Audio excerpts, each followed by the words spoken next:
Hey guys, very good afternoon.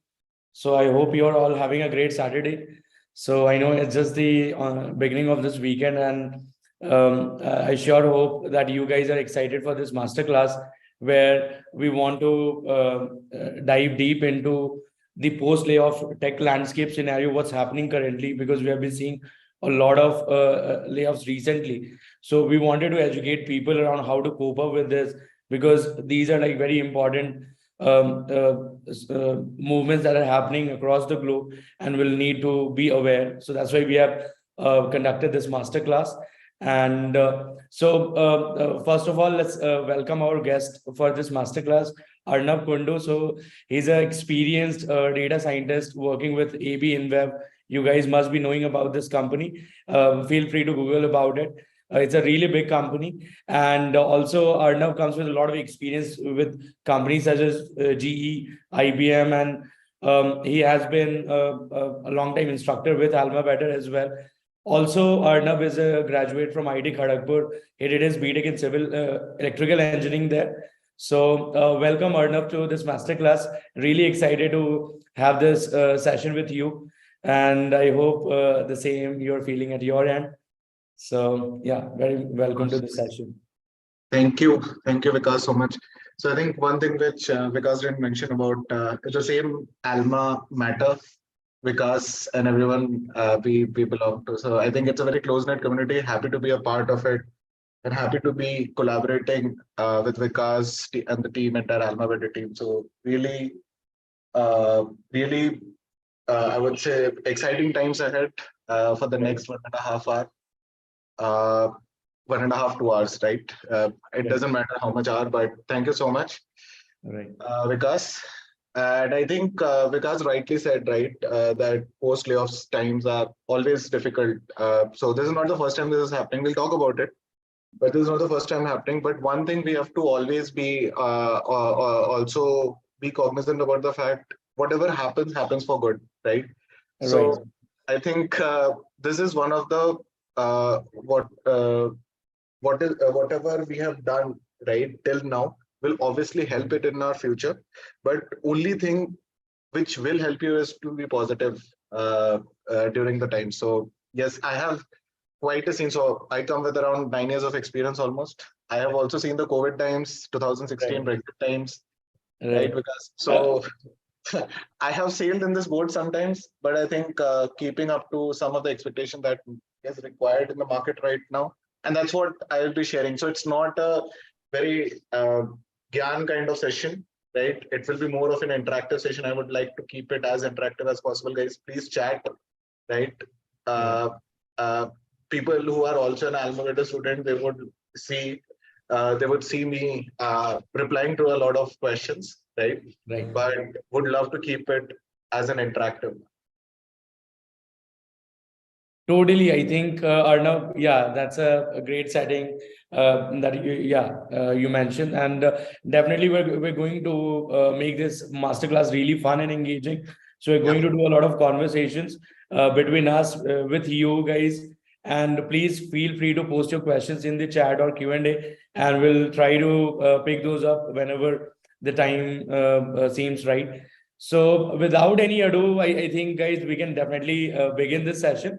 So let's just understand what's the agenda of this masterclass, and then I'll hand this over to Arnav. And yeah, so that is how we have planned this masterclass.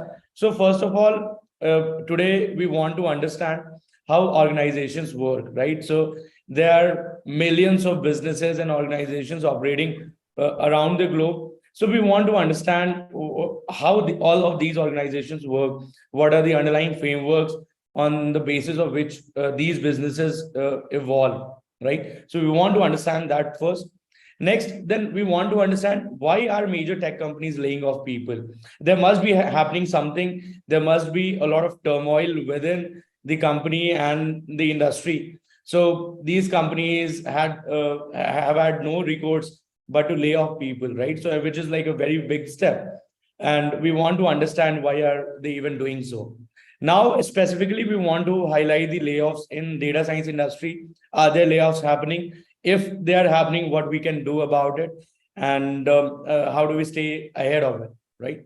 The next point that we want to talk about is building the right skill set, as in the skill set which is going to make you or make you stay relevant to the industry, so that even if the situations are not good, if the circumstances are not good, you can thrive easily. So we want to really focus on what's the right skill set that we want to build and inculcate within ourselves. Next, we want to talk about what are the advancement and progress that we are seeing in the field of artificial intelligence and machine learning in general. So this is going to be the fifth point, and then after that we are going to have a really fun quiz session. So and it is going to be really fun, right? So please stay as well, and this quiz is going to be really interesting. Then next we will give you a proper walkthrough of the Alma Better program. Will give you a walkthrough of the platform, as well as in from where in your platform you can access different resources, and what are the things that we are providing as Alma Better offerings, right? So we want to highlight those of this some of those stuff, and then towards the end we are open to a question and answer session, and we'll try to answer all the questions that you guys have around this particular masterclass, or maybe otherwise, right? So we'll see if we can answer all the questions. We'll definitely try to, if time permits us. And yeah, so Arnav, I think, yeah, we can go ahead. Basically, if you want to move ahead, just let me know, and I'll pass on to the next slides. All right. Sure. Good. Cool. All right. Awesome. So, because I think we can get started on the this thing. Just let me arrange my this thing as well. All right.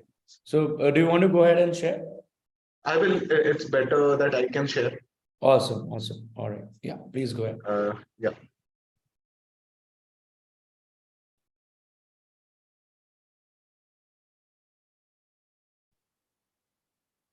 Guys, I hope everyone can see the screen. Yeah, totally. Awesome. Cool. So the reason I took took this thing from Vikas was because I generally prefer writing it, right? So let me just cool.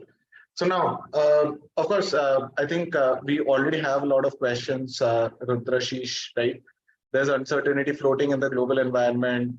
How would you advise? So just wait till, because I think this is where I'll be pretty much talking about it, building the right skill set, right? So let's stay till this point. And of course, I've always said you have to be motivated, right? But again, first, let's see the entire ecosystem, right? So first of all, we all work for an industry, right? So for example, I'm working with AB InBev, right? So obviously, we have to be very cognizant about the fact that where are we working with, right? What does a company do, or what does, so let us understand the very first thing of how organizations actually work, right?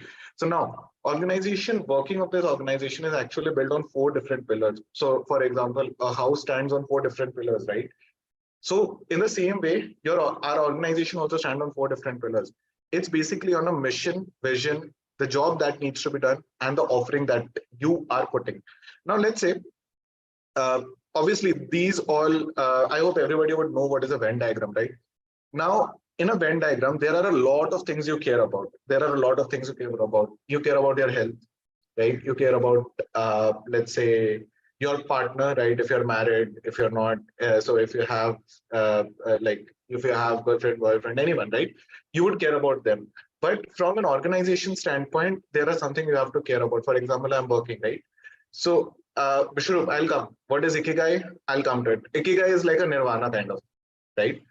So it's kind of a nirvana. So it's basically an amalgamation of all the things that you see over here. When it intersects, everything intersects at one point, that is known as Ikigai. Now, let me give one example. So there are a lot of things you would care about, right? I was giving some examples. You would be very good at a lot of things. You would be good at cricket. You would be good at football. You would be good at coding. You would be good at maths, right? But when what you care about and what you are good at, both of them intersect, that becomes the mission of the organization, because your organization cares about something and you are good at that. Maybe the founders, maybe the board of directors, they are best at that. that becomes the mission of that particular organization. So it's very important to understand that it is just not that you're good at something and you care about something. It's actually an amalgamation of both of them, right? For example, because our alma beta, right? We care about a lot of things, obviously, because you would be the best person to say this. We care about a lot of things, right? But Definitely, and we are right. good at a lot of things as well, of course, right? That's where alma beta is publishing. Now, but the mission of alma beta is obviously one or two or three different things. It's not a mission that you are trying to achieve everything, correct? Now, from that perspective, your mission and what you're good at should kind of intersect and amalgamate at the same point. What the world needs. What the world needs and what do you care about, again, should come together. An NGO for a dog, right? An NGO for stray dogs. What the world needs. They needs the dogs to be taken care of. What do you care about? Yes, you care about. So you both of them merge together and have make a NGO for that, right? This is how, guys, organization starts forming. Now, why am I saying all of this? Because until and unless you are attached to the mission of the organization, you're attached to the vision of the organization, you're attached to the offering of the organization, and you are attached to the job that needs to be done, right? Obviously, there will be a lot of things people will pay for, but what will people pay for? From an e-learning perspective, it will pay for maybe the course architecture, right? It will look at a lot of things we are trying to put in alma better as well, and that becomes our offering, that becomes our job to be done. Now, why am I putting so much emphasis on this? Because this is one of the main key drivers of why actually a layoff would actually happen in the real world industry. Suppose that you are good at playing cricket, but your company doesn't care about cricket, right? Obviously, you are not attached to the mission of the organization, right? You want people want to pay for, let's say, people want to pay for this streaming apps, right? And you have a shop that gives you DVD rentals. So Hasnan, right? Layoff doesn't mean terminating. Layoff means for the timing you are put aside from that organization. So if I put it right, terminating is a very crude word. It's a very negative word. So I always keep myself away from negative energies, right? So yes, in a very blunt way, yes, it's terminating, but I would say that it's kind of a leave that the company wants to give you so that you can focus on the mission that the company is going forward to. Because if you want to just give from the alma better side, right, any insights on the layoff, what exactly is that? Right. So within our organization, we are really focused on building a really good business and adding a value for all our students and coaches, and in fact, hiring partners as well. So in our case, we are really careful about, as in what kind of people we are hiring in our organization. So we do not want to go along a wrong way where we are at this position to, let's say, lay off some people, right? We don't want to be in that stage. So we're very careful about in terms of what kind of people we would want. So, and this more or less stems from how you're defining your, let's say, business strategy or product strategy. And then you can sort of align your entire organization towards that particular goal.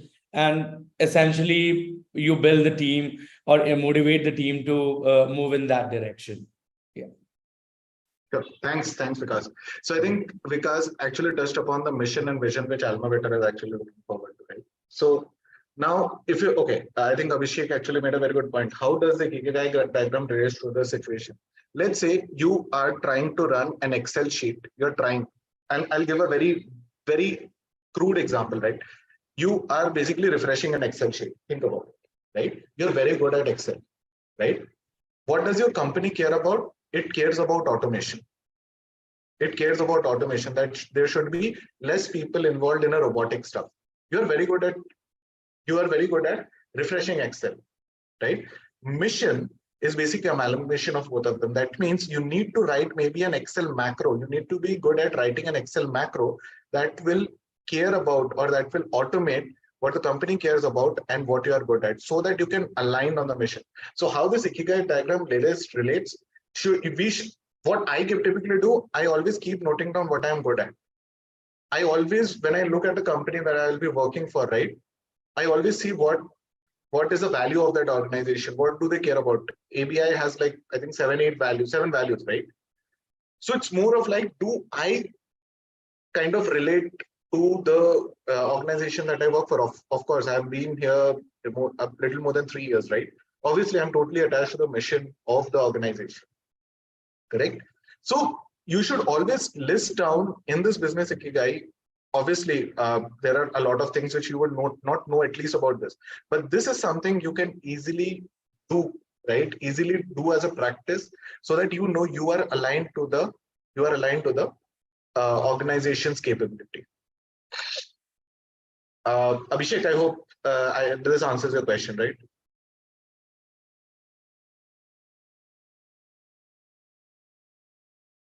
Okay, so now putting all of that perspective, right? Ikigai is more of like combining a mission, vision, your offering, and the job that needs to be done. A very good kind of marrying of all of them becomes your ikigai, and that is what you should all be focusing on whenever you, let's say, our alma better also. We always focus on this ikigai. We always keep on, I think, restructuring our entire course curriculum in the way that it aligns to all these 4 quadrants always, right? There are a lot of times we have to change a few things. There are a lot of things, right? So I think Vikas has unmuted. He wants to talk about it. Right. So definitely, right? So essentially, we always have to keep thinking and keep innovating, because we are trying to solve a very important problem in our society today, which is helping people get jobs, right? And this is probably the toughest problem, if not one of the toughest. So I think it's definitely the toughest problem out there, and we need to be really focused on what we are trying to educate people on, right? So of course our curriculum, whatever restructuring that we plan to do, always stems from the needs of the industry. So we have a very huge set of hiring partners with whom we are interviewing a lot of students in our community, right? And we are getting a lot of feedback that, hey, we are looking for this kind of skill set, this might be missing, or maybe it's not very full-fledgedly developed in the student brain, right? So we want to incorporate that back into the curriculum, and then iterate accordingly, right? So this is what we have been doing so far, and I feel we are taking a lot of feedback from our student community. We are taking a lot of feedback from the recruiters, so that we can excel at what we are trying to do, right? Essentially give students a really good education, and then of course a really good employment, which will help them enhance their lifestyle to a much better degree, right? So that's more or less I would want to add here. One thing I think Vikas missed is, of course, it's the employers as well as the this thing, but also the instructors who are Definitely, right? So coaches are like the pillars of our learning outcomes, and without them, we would be nowhere. So definitely, the instructors also, not only instructors. So we have mentors, instructors, a lot of other coaches who are, let's say, who are subject matter experts and resolving doubts, or maybe they're evaluating projects of our students. So their feedback is, we try to incorporate their feedback into our learning pedagogy and instructional design, so that we can definitely improve, right? So definitely I missed out there, but of course we are trying to build a really good ecosystem where we are really focused on 4 major entities, and we're trying to iterate on the feedback from these, right? So one is of course the student community, the other is the recruiter community, the third is the coach community, and then the fourth is of course our internal organization community, right? So we are trying to assess and compile the feedback, and then try to work on top of it, right? So yeah. Thanks, Vikas. So now, out of all this ikigai and all, there are businesses, right? Now each business, those businesses will be dependent on. I think because there are some questions on that. There are people who are writing that. If someone can resolve that on the chat. Right. So I think, Jafar, you can, yeah, post your ticket ID. We'll make sure that it gets resolved by today.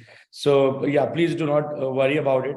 We are constantly on it, and there could be a few cases which are, let's say, not resolved in time. But I think, yeah, please post your details, and we'll take it further. Okay. Yeah, please continue. Cool. So now, see, now an organization works on different architectural standpoint, right? Someone was asking what is D2C. D2C is basically direct to consumer, right? So B2C, B means business, C means consumer, D means direct. So now if you're talking about B2C, means it's business to consumer. That means there is a business, let's say Netflix. If you look at Netflix's business model, right? It makes your content, it makes TV shows and all, right? The TV shows, right? The TV shows uh, directly interacts with the customer on that app, right? So that is B2C. Then there is B2B, right? Let's say GitHub. That means there is a business, there is an enterprise who wants to upload, put there, for example, you have all heard about OpenAI, right? There is an OpenAI. Obviously, now it has been taken by Microsoft, but there are a lot of open source codes that enterprises gives, right, for free. Again, it's not free; it's more for people to test out. That's B2B, right? So, so that's more about B2B. Now, what is B2B2C, right? B2B2C means business to consumer, right? It's more about Instacart. So, for example, Instacart gets it from a wholesaler. They make their own warehouses, and from there they give to the consumer. So it's more about Instacart or any of these grocery delivery apps. So it's more of a B2B2C because it goes from a business to a consumer, right? Then there is D2C. D2C is more about direct to consumer. That means you are manufacturing something, right? You are manufacturing something directly on, let's say, a supply chain network, and you're giving it directly to the consumer. For example, Licious, meat. Now they have also started giving veg-like meats as well, right? So for vegetarians, non-vegetarians, everyone. So it's more about D2C. Now, why? And again, C2C is more about a consumer to consumer. It's Uber, right? There is a consumer, maybe a driver who wants to put his taxi on the app, and that's where you have Uber. eBay, it's more about a consumer. You are having, let's say, some you would say some uh, apparels to, let's say, sell, right? You put it on eBay, get that transaction done. So that's C2C. Now, why am I telling all of this? This actually ties back to more about what this entire thing is all about. If there is a B2B, they will obviously focus on different things. So now, whenever you are looking for any, one second, sorry, guys. Whenever you're looking for any industry, when you're applying for any industry, understand what businesses are they, understand the mission and the vision of that organization, so that when you're going, if you are aligning with the mission and vision, you don't have to even worry about the layoff standards, right? People go through this layoff and all those things, but people survive there also, correct? So it's really important to kind of get that combination of yourself with whatever happens in the business. And that's why I wanted to like focus on the businesses type, because this is where everybody of us kind of fails. And when I was also fresher, right? Nobody was, Alma Better was not there, obviously, right? Nobody told me, but this is what I have learned through my 8 years of experience, that it is always good to align yourself to the business rather than just going for an organization where you don't align. You will get frustrated. You will come out of that organization pretty soon, right?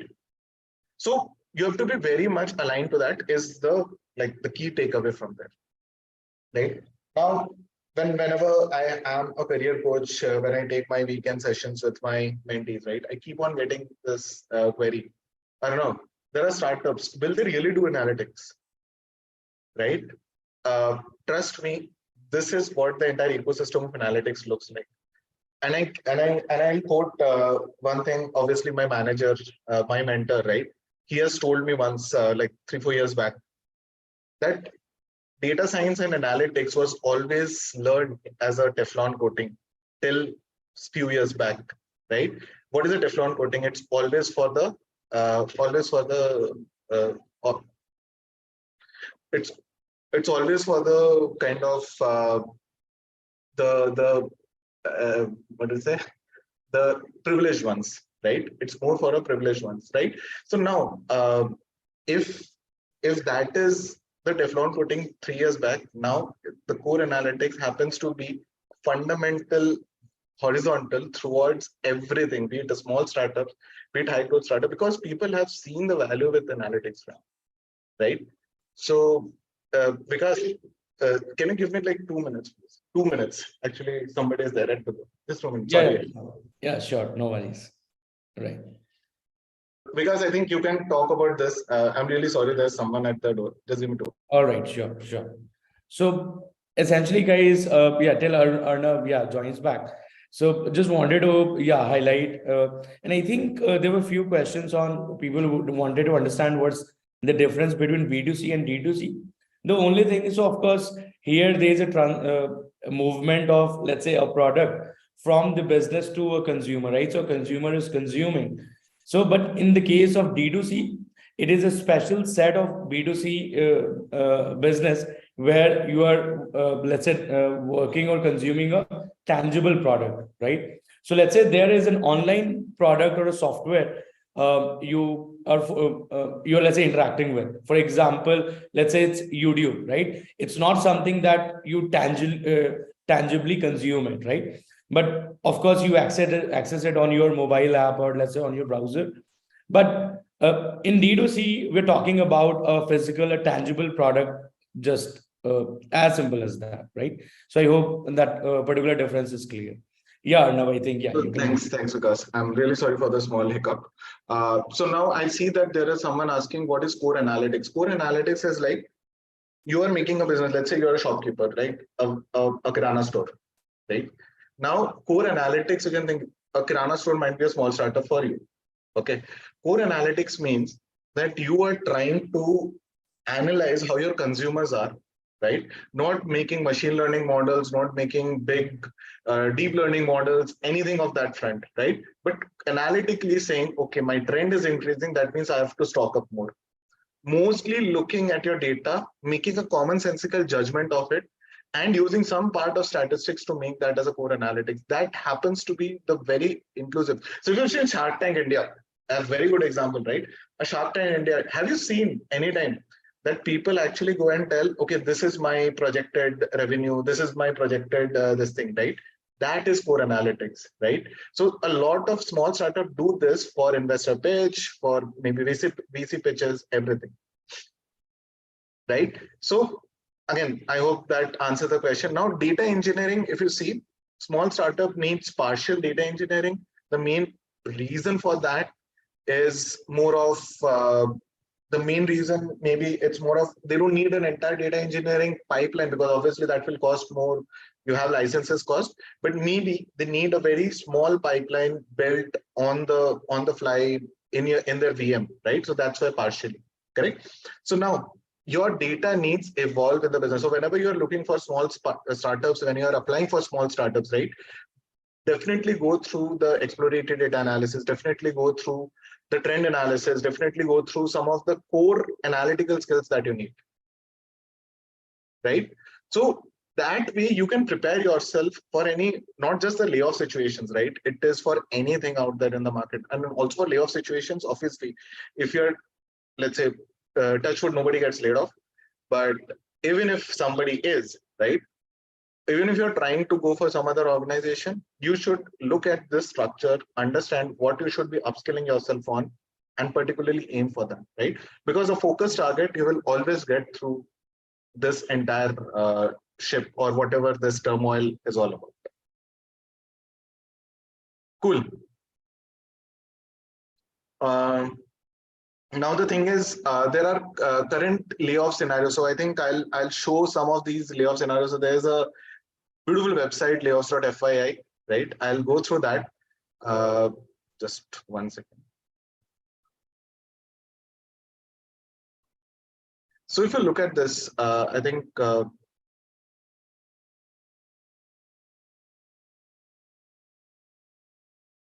second, did I stop sharing? No, did I stop sharing? Hello? Because No, it's visible. it's sharing, right? Okay, cool. So this is basically a website, right? Layoffs.fyi, which gives you a beautiful, I would say, visualization of what all companies are laying off people. You also have not just the negative energy. See, even a website also makes a positive energy front.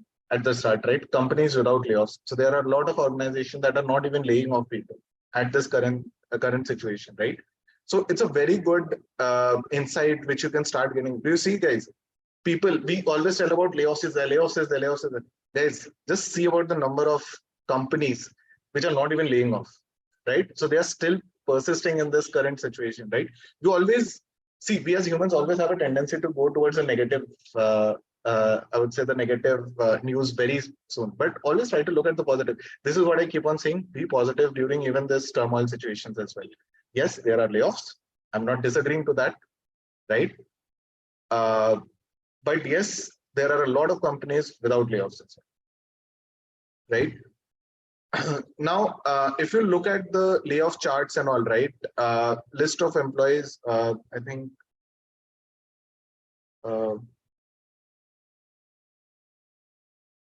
so yeah, when I was saying, right, there are a lot of companies which are not laid off, which means basically these people who are not laid off.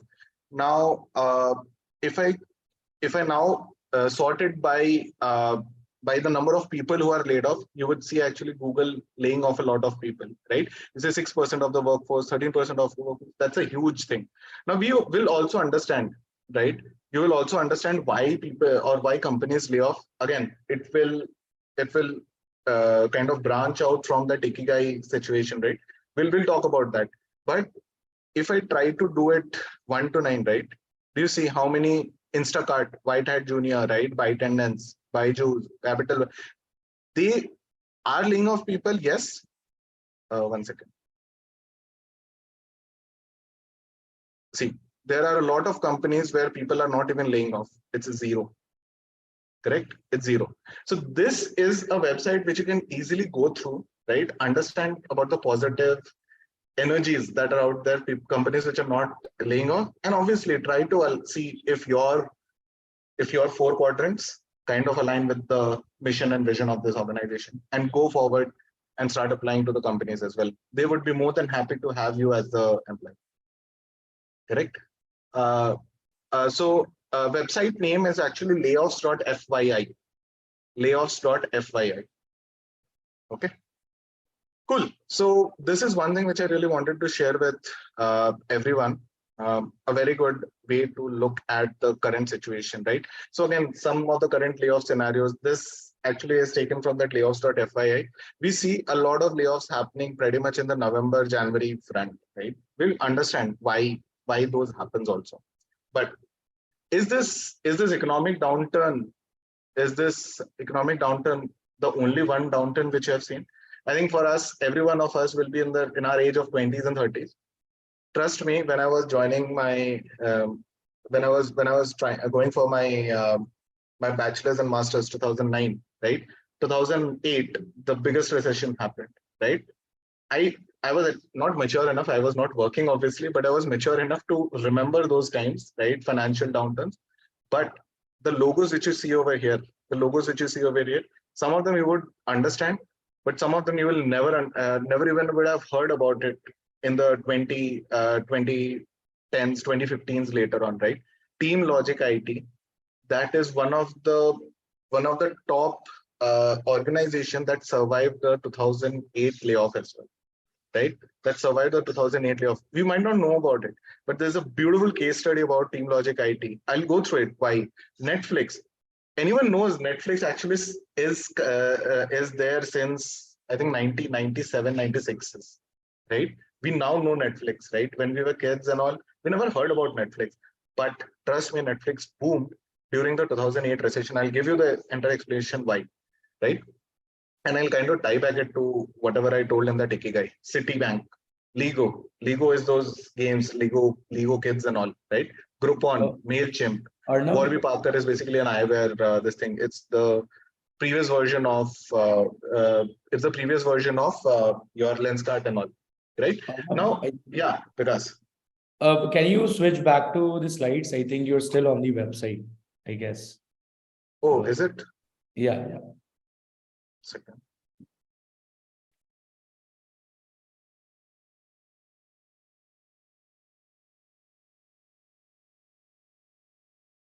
Yeah, looks Can fine. you see now?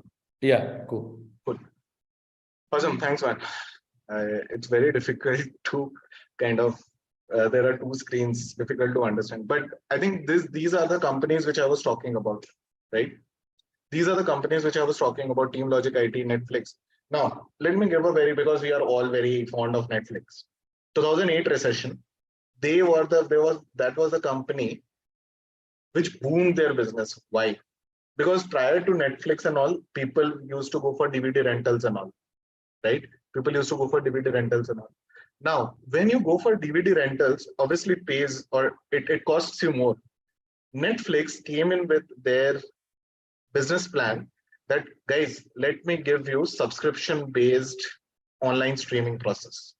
Perfect time to start the business, right? Groupon, it gives you coupons, right? It gives group coupons and all. Groupon, during the recession times, they boomed their business and they still persist, right? Why? Because people during the recession time, they would love coupons, right? They would love to go to a place where they can find coupons, right? Very important time to start the business, maybe, right? MailChimp came to most of a freemium kind of business model, wherein they gave everything for free as a mailbox, right? But they started showing ads. The ads revenue came into the. So what I'm trying to put over here is basically these businesses, when married to what people are willing to pay for, what the world needs, they got their job done with a mission, vision, and the offer. So this is what I was saying, that if a business, such a big business can do that, why we as individuals can't, right? So this is the entire story which I'm trying to put, that if these things or these organizations can do, right, then obviously we as individuals can also can, right? Because see, a lot of people work for that. If the company can sustain so many people, we as individuals can obviously. Now, what lessons do we learn, right? That's the biggest important thing. It is like, uh, it is more of like, the reason I kept it blank is because I now want to interact with, I do want to interact in the chat right now, and because feel free to put your pointers as well, right? So the lessons we learned is basically right skill, right, at right time, right skill. So it can be from an organization standpoint, it can be uh, from a individual standpoint as well, right? Whatever I was saying for paying and all those things.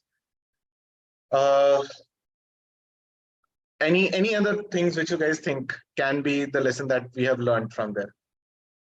Anything, guys? Let's see. I know people have not interacted or chat or were not writing.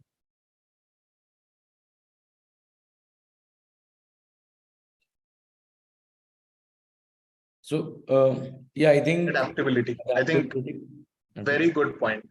Right. So that's very good point. Adaptability. It's more about how conveniently you can adapt to the changes. Very important, right?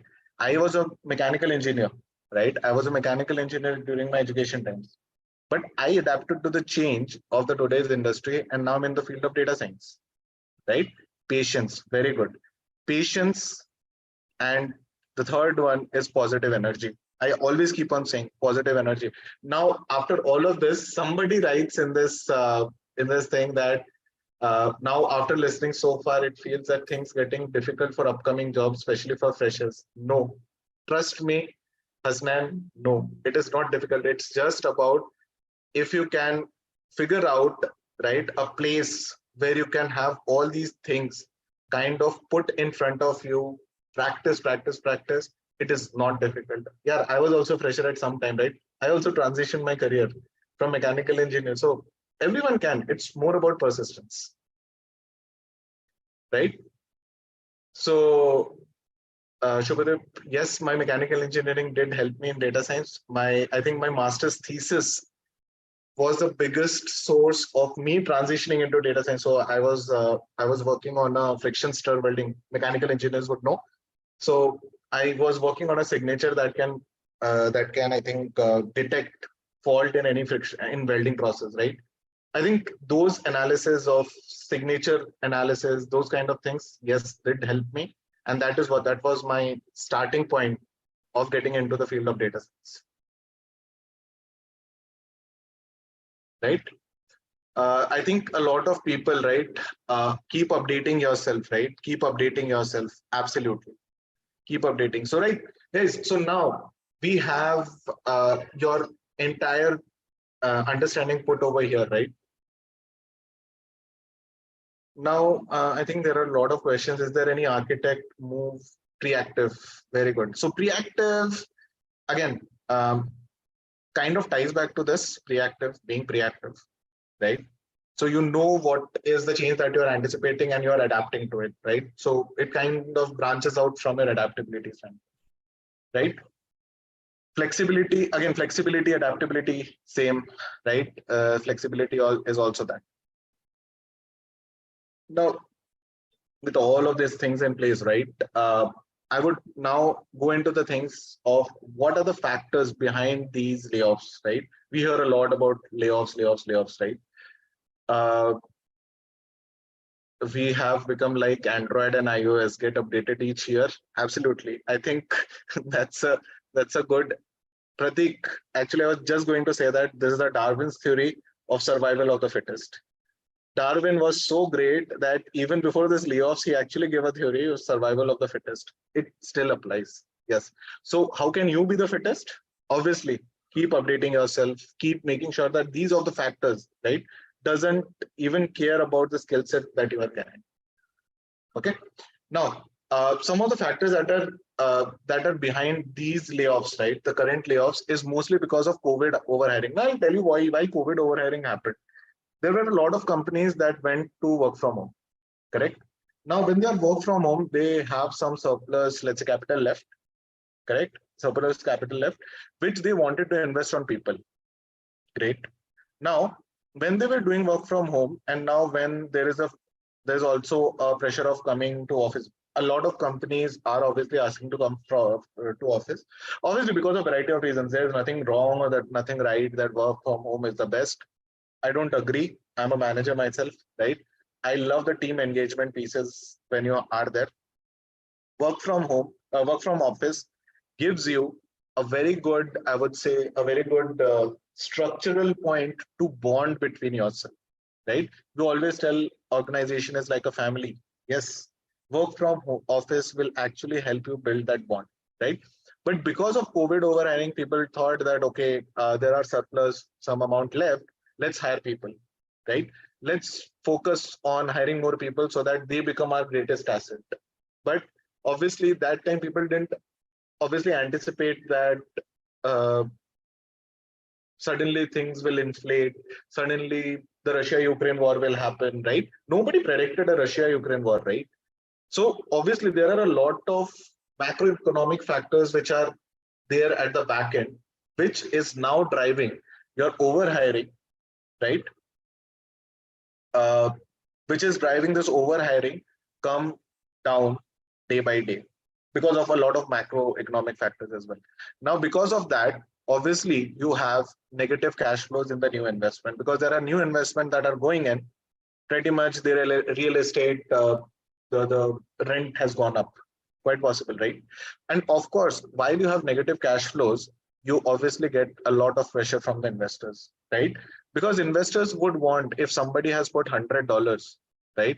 People would not like, if you have put 100, let's say $100, let's take 100 INR. If you put 100 INR in your SIP, would you like this 100 INR to go to 1 INR? Think about it. Guys, would you like this 100 INR to go to 1 INR? No, no. No investor would like this, right? And that's why there is a pressure from the investor. Again, they're not wrong. They are right because that's their money at the end of the day, right? They have put this invested in this. It's not wrong at all. People will say, man, why investors don't look at people getting laid off? Yeah, it's a business. It's a business. It's a ROI. It's a return on investment. That's why you need strategies for this ROI. And that's what Vikas was saying, right? when a startup is there, right? When Alma Beta is there, it always look at the long-term benefits of having more people versus having less people at this point of time, right? So the CXOs constantly keep on looking at that, constantly keep on, I would say, constantly keep on pinpointing anything that can go wrong and take actions directly. And that's not only for startups. I'm working with a MNC and all, so they also do that every year, right? We are a part of a 1YP, which is 1 year process, right? Or 1 year planning. We are all a part of that, right? Now, of course, people are anticipating a recession. Now, during a recession, so that there is no negative cash flow again, people are like laying off people, right? Rugved, Alma Better is handling. So I think Vikas will be talking about, right? We do have slides. Vikas will talk about it. How Alma Better. Just give us few minutes, right? Give us few minutes. I think Vikas will do touch upon this fact, handling this issue, and you will see some results out of the handling that has already been done, right? Now there is tech sector which is obviously maturing, right? So every business cycle goes through this curve, right? When there is a very steep increment, then there is a stagnation point, then there is a decrease cycle, and then you re-innovate yourself. Either this goes like this, or the companies goes like this, right? So there is a place where you re-innovate yourself, and that's why we call that it's kind of a sine curve, right? So these are the factors. But now, can you actually handle any of these factors? Can you avoid a recession? Can you avoid COVID overheading? Guys, can you do that? Can you avoid pressure from investors? So why to think about it? Think about the things you can handle now. Think about the things you can handle, right? So that's what I keep telling people. Focus on what is possible to be handled by yourself, right? So now let's look at what we can do. Correct. Now, I'll take some of the excerpts from software engineering, right? Again, I'm not a software engineer, but of course, I have been surrounded with a lot of software engineers also, right? As a software engineer, you used to work with C Sharp, HTML, CSS, right? But now you will, whenever you look for software engineer job roles, right? What strategies followed as a fresher? Abhishek, I'll go through this, then I'll try to answer that question, because you will actually get your answer here. You'll actually get your answer here. Okay. Now, let's say someone was a software engineer, correct? Now, when you're a software engineer, you are working on C Sharp, CSS. Now, let's say there are let's say people, and I have some graphs also, right? JavaScript, Java, and all. They are kind of increasing nowadays, but the entire architecture of JavaScript and Java has pretty much become stagnant, right? Now, what I mean to say that is basically people are using a lot of Java and JavaScript, because that kind of marries between what a data engineer would have and a software engineer would have, right? But this particular framework is has become very stagnant now, right? There's not much involvement or much, I would say, new things coming against something which is Python or let's say R, right? So again, Arshad, the reason I've put this C and C++ is because, yes, there are a lot of embedded systems, electronic companies, which would need you to code in C, C++, right? That's why I kept it here. But trust me, as a fresher, so this is very specific, because I took this Venn diagram from a electronics this thing, right? Obviously, I didn't make it. So there was an electronic website, and I loved this Venn diagram. But typically, people like to use Python and from a statistical point of view, R and statistics, right? So what I'm trying to put here, so maybe you don't have to follow this entire Venn diagram by-heartedly. Like, let's come out of the fact that we want to by-heart this Venn diagram. No, that's not the fact, right? We want to understand As then again, you don't have to. That's what I'm saying. Don't. The reason I'm showing you this is because there are a lot of individuals out there who are working just on C#, just on jQuery, just on Java, just on C, just on Python, right? Intention is not to be a master of everything. There's always a favorite saying, jack of all trades, master of none, right? If you try to be jack of all trades, you cannot be master of anything, right? So focus on, and that's where I think Alma Mater in their curriculum also has just Python and few of MySQL and visualization frameworks. I think Vikas will be talking about it, but we focus on making you guys master of something, not try to be jack of all trades, right? So that's what we'll be focusing on. But the reason I wanted to portray this, that there are a lot of advancement and progress that are happening in the AI field. Yes. SQL is structured query language, right? So it's more about, let's say there is a database. Where is it? There's a database, right? And you are writing a query to get data out of the database, right? So this is like a database where the entire data is stored. You're asking a query, it's like a question answering machine. You can simply, like a very layman term is question answering machine, right? SQL is basically the question which you ask. Simple, right? So is there a difference between AI engineer and a data engineer? So yes. So AI is basically the entire superset. You have machine learning within that AI, and you have deep learning within that machine learning, right? So it's kind of a superset. AI is everything, right? AI is like the superset. It's like the universe, right? So it's kind of the universe. So again, AI means artificial intelligence. Now machine learning can be a part of artificial intelligence. Just a small camera and set of rules can be also an artificial intelligence. Okay, cool. Now, major difference between data engineer and data scientist. So as a data engineer, you would need to know how to engineer to bring in the data. It's kind of an ETL process: extract, transform, and load. You extract the information, you transform that, saying that, okay, these are not required words, and you load that data into the database. So it's more of data engineering works with the ETL process. Data science, chalo, I'll give this. I keep on giving this example every time. Has anyone of you watched CID? I'll take that Sony wala CID. Has anyone of you watched? Okay. So if you have watched that, there's a team who loads all the data in that fingerprint where I think Pradyuman, ACP Pradyuman and Salunke used to go and do that, right? They are the people who are the data engineers who loads the data of the fingerprint, right?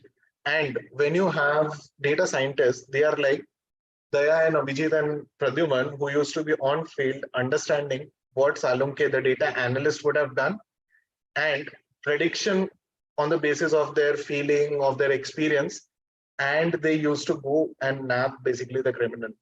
A very good example. I know there are a lot of memes out there, but trust me, that's a very, very good way of understanding data analyst, data engineer, and data scientist from just the CIT show. I love that show just because I kind of was able to kind of structure these things. I hope that answered the question, right? Anyone who was asking, right? Okay, which is best, data scientist or data engineer? There's nothing like best.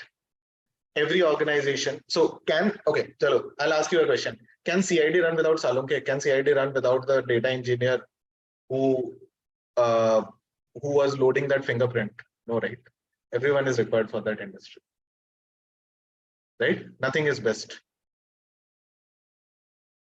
Okay, who wants more? I keep on getting this question. Let me ask this once for all, right? It's more about how much you can bring to the table. Every business is like an ROI.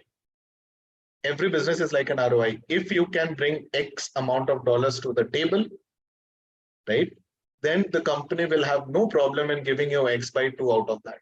Simple. There's nothing like best salary or best something.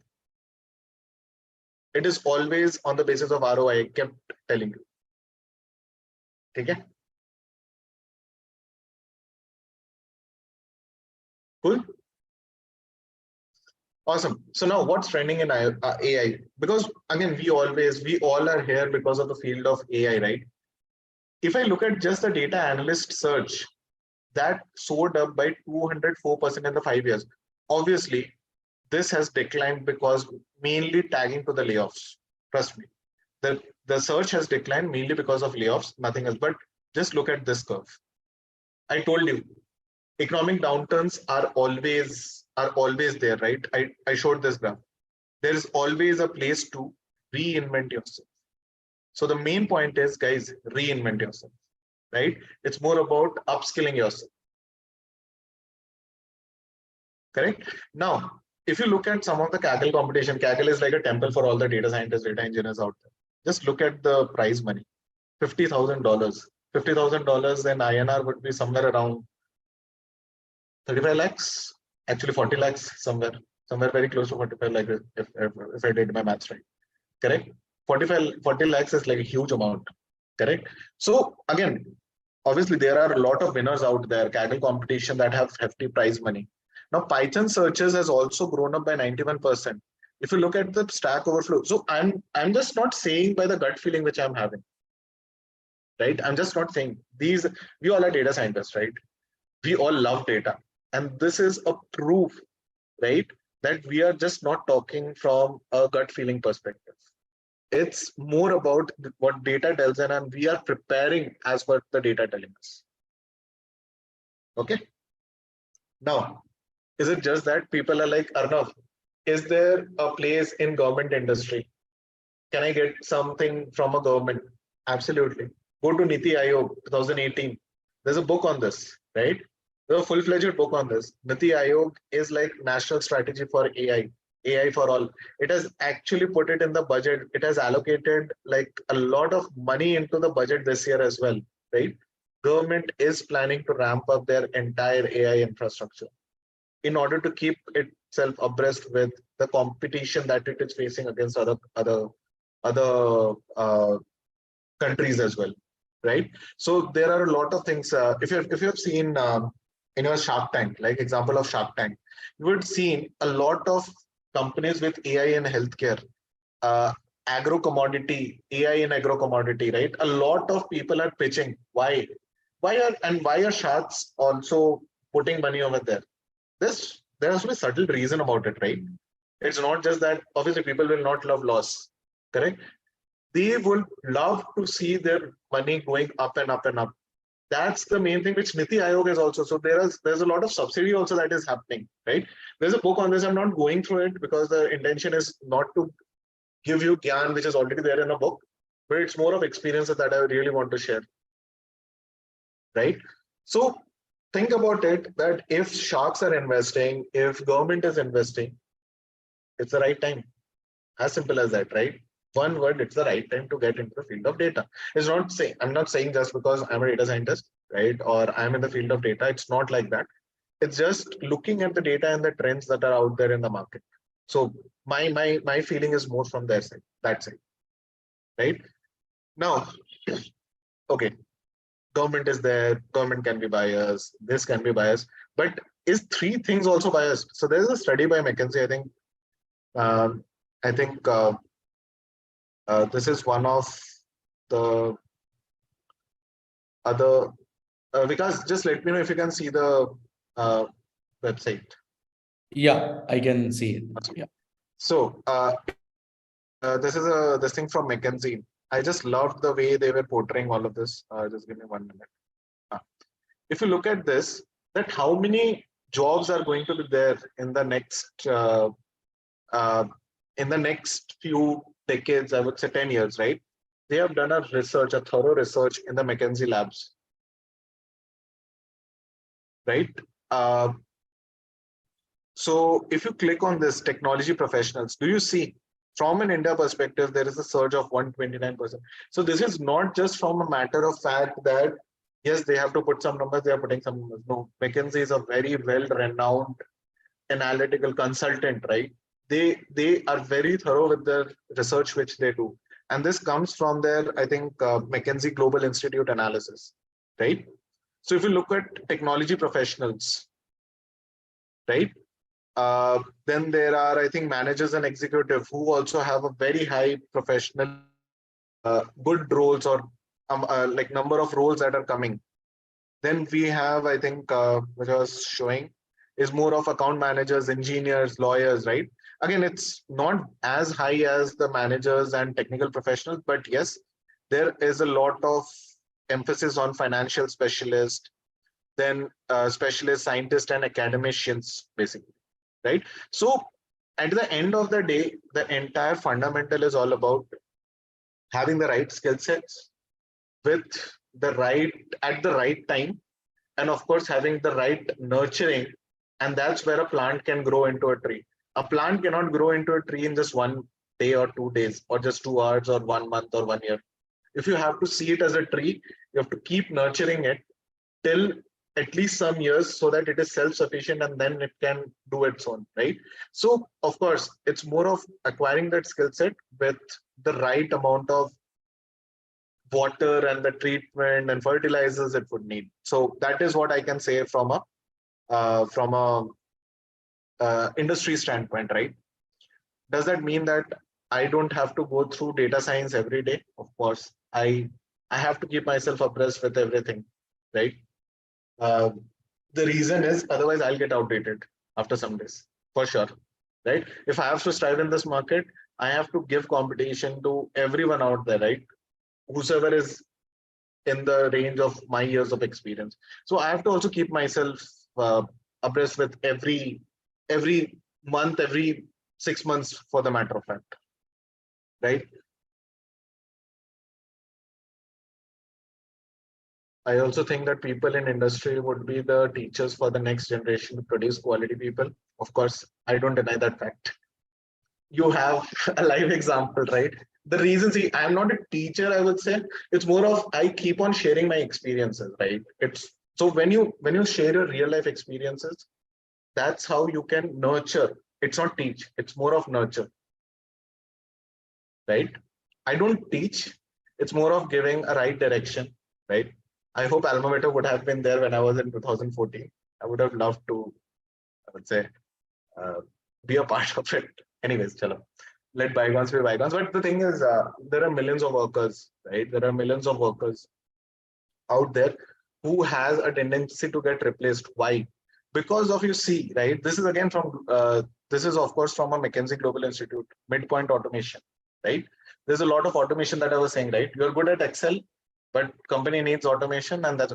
But you see here, the number of people who are in kind of enough in a line to get eliminated is 3 to 38 against someone in the United States, China, or other advanced countries in the range of 16 to 54. Does that not say much about India also, right? That people are already so much ahead against the other countries. And of course, why? Because we have always been technologically, or at least from a learning perspective, always been advanced, right? One step ahead. I'm not denying the fact that US, they have the low learning thing, but if you look at this, that means that we already knew in advance that yes, something like an automation will try to replace us. We could have understood this, and that's why you see this coming from the McKinsey Global Institute analysis also, not just some XYZ website, right? One of the top consulting thing. Now, the reason I wanted to show this is if you are working in a real life industry, right? Look at a place where whatever you're doing, can it be repetitively done by a robot? Can it be done by a robot? If yes, you are at the scares of being replaced by a robot for sure, right? Someone has kept asking me chat GPT. Not here, I think everywhere else. Chat GPT replace humans? I think because we did have a entire masterclass, right? Yeah, we did have that masterclass. And guys, if you are curious about learning about ChatGPT, yeah, please watch that video. It's already there on YouTube. So I hope, yeah, you guys will get that idea. And why is it such a phenomenon? And we try to actually distill the inner workings of the ChatGPT model. So I hope, yeah, you guys can actually take some takeaways from there. Yeah. So, Siddharth, again, I don't agree with the fact ChatGPT will replace those who don't use ChatGPT, right? For me, see ChatGPT. So, tell me one thing: can AI replace doctors? You have AI in healthcare. Can AI replace doctors? Can artificial intelligence? Can you believe on a robot doing surgery for you? Let's ask this question. No, right? How can you believe a robot taking business decisions for you? It is always a complementary thing that you would get as a skill set, right? So you will have to live with it. It's not that will be replacing you or something, right? Because anything.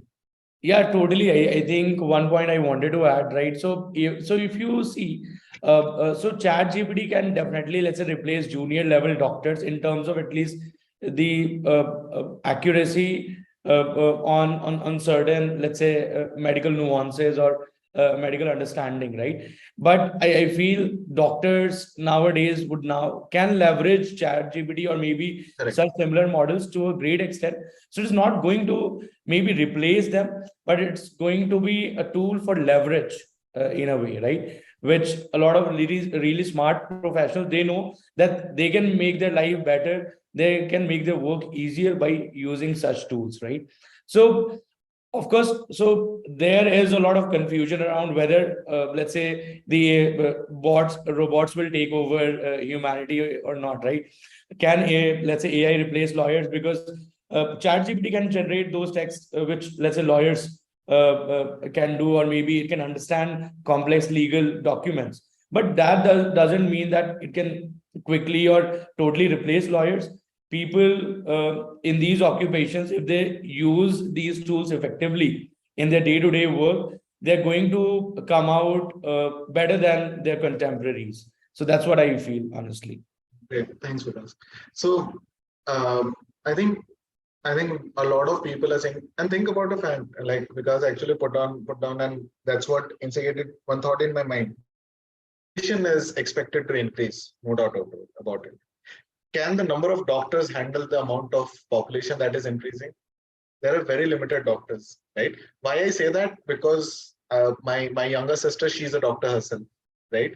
And I see the amount of or the load she gets when she has to look at patients. But if a chat GPT is there beside her, right? Trust me, it will make her life a lot easier so that she can have two different groups, wherein one group says that yes, this is something where a doctor needs a maximum attention. She can attend to it first, and then I think she can go to the other one. So it's more about assisting doctor who is, it can never replace humans, at least for the next 10-15 years, at least I would say. I can't predict beyond that, but yes. Cool. So I think from a technical standpoint, that is what I had.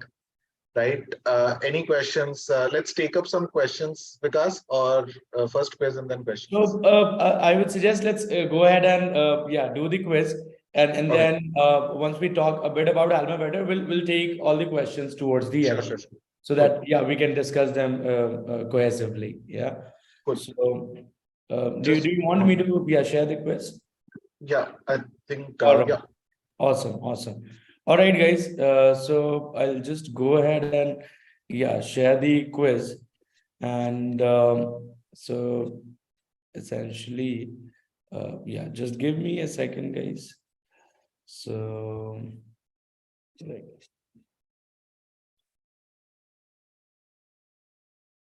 So, so I think, guys, what you need to simply do is, so you need to open up your phone, right, and go to kahoot.it, right? So go to kahoot.it. So in your browser, just search kahoot.it, and then you'll be prompted to enter a game pin, which you can enter your proper name, so that we know that, okay, who won the quiz, and we can send out goodies, right? Also, I think the team, can you share the link to the Google form, so that the participants can fill those out, and before we even begin the quiz. So, yeah. All right. So please join the Kahoot. by entering your proper name so that we can give out the goodies to the correct set of people. Else, let's say if you're using an unidentified nickname, we won't be able to, give you that. So, meanwhile, I think I request the Alma Better team to share the Google form before we go ahead and, start the quiz. All right. All right, so we have more than 70 people. So I think I'm expecting more people in this interesting quiz, guys. So please go ahead. So what do you need to do? Open up your phone, go to your browser, search kahoot.it. Now you'll be prompted to enter a game pin. Once you do that, write your name, proper name, and then you will be inside the quiz. All right. So, all right. So it's kahoot.it. And all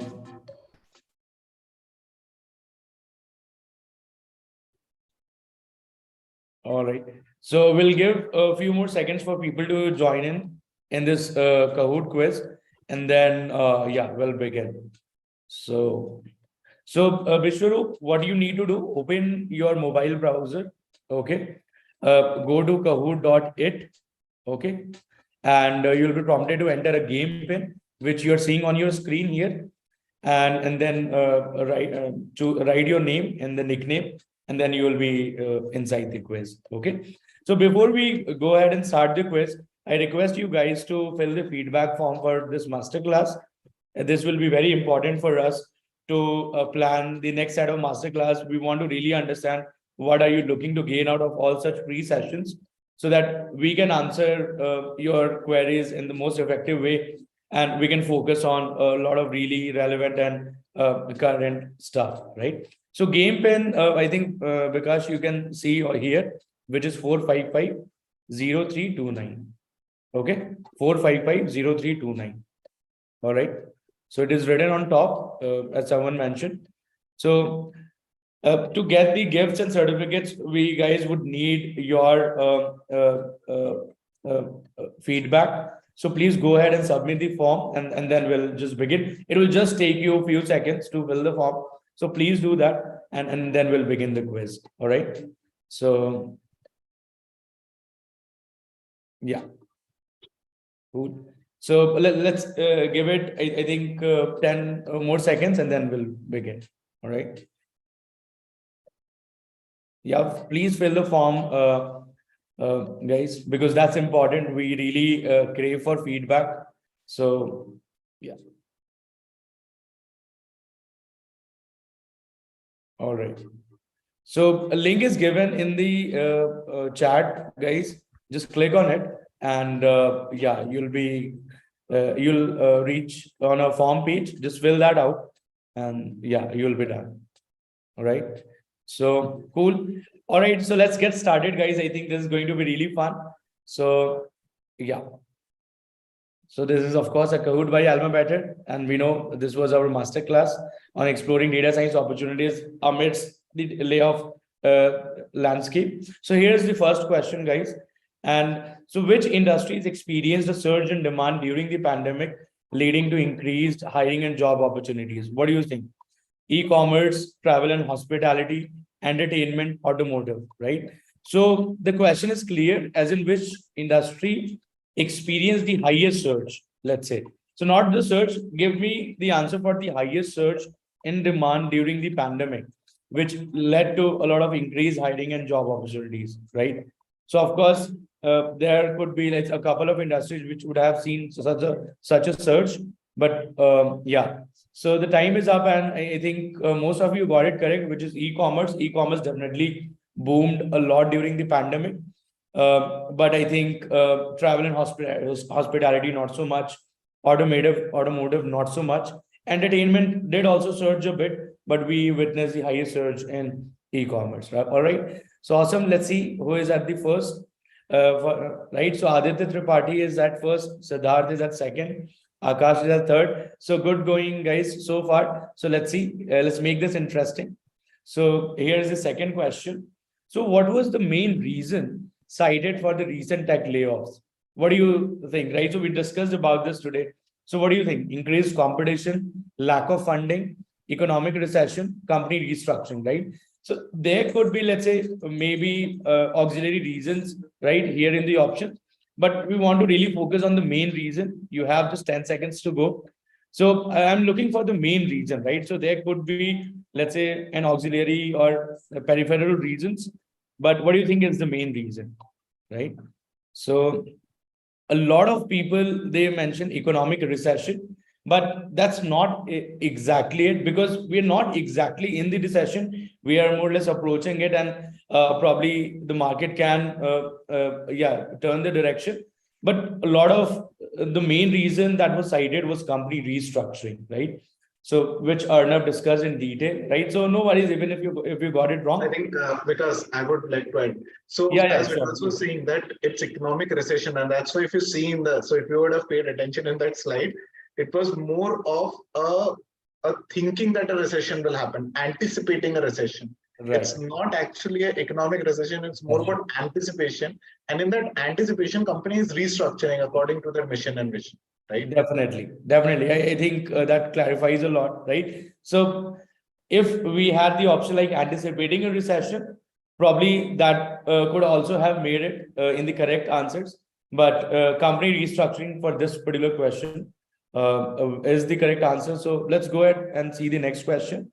So now we have Rudra Sheesh. So we have seen some changes in the leaderboard. Yash, so new guys now are at the top of the leaderboard. So let's see. Let's have the third question. So what are lessons learned from recent tech layoffs, and how can companies prepare for similar situations in future? So the options are: companies should have contingency plans to handle unexpected disruptions. People should develop a broad range of skills. Companies should diversify their revenue streams, or all of the above. So what do you think? This is a pretty straightforward question, and I hope you guys should be able to get it.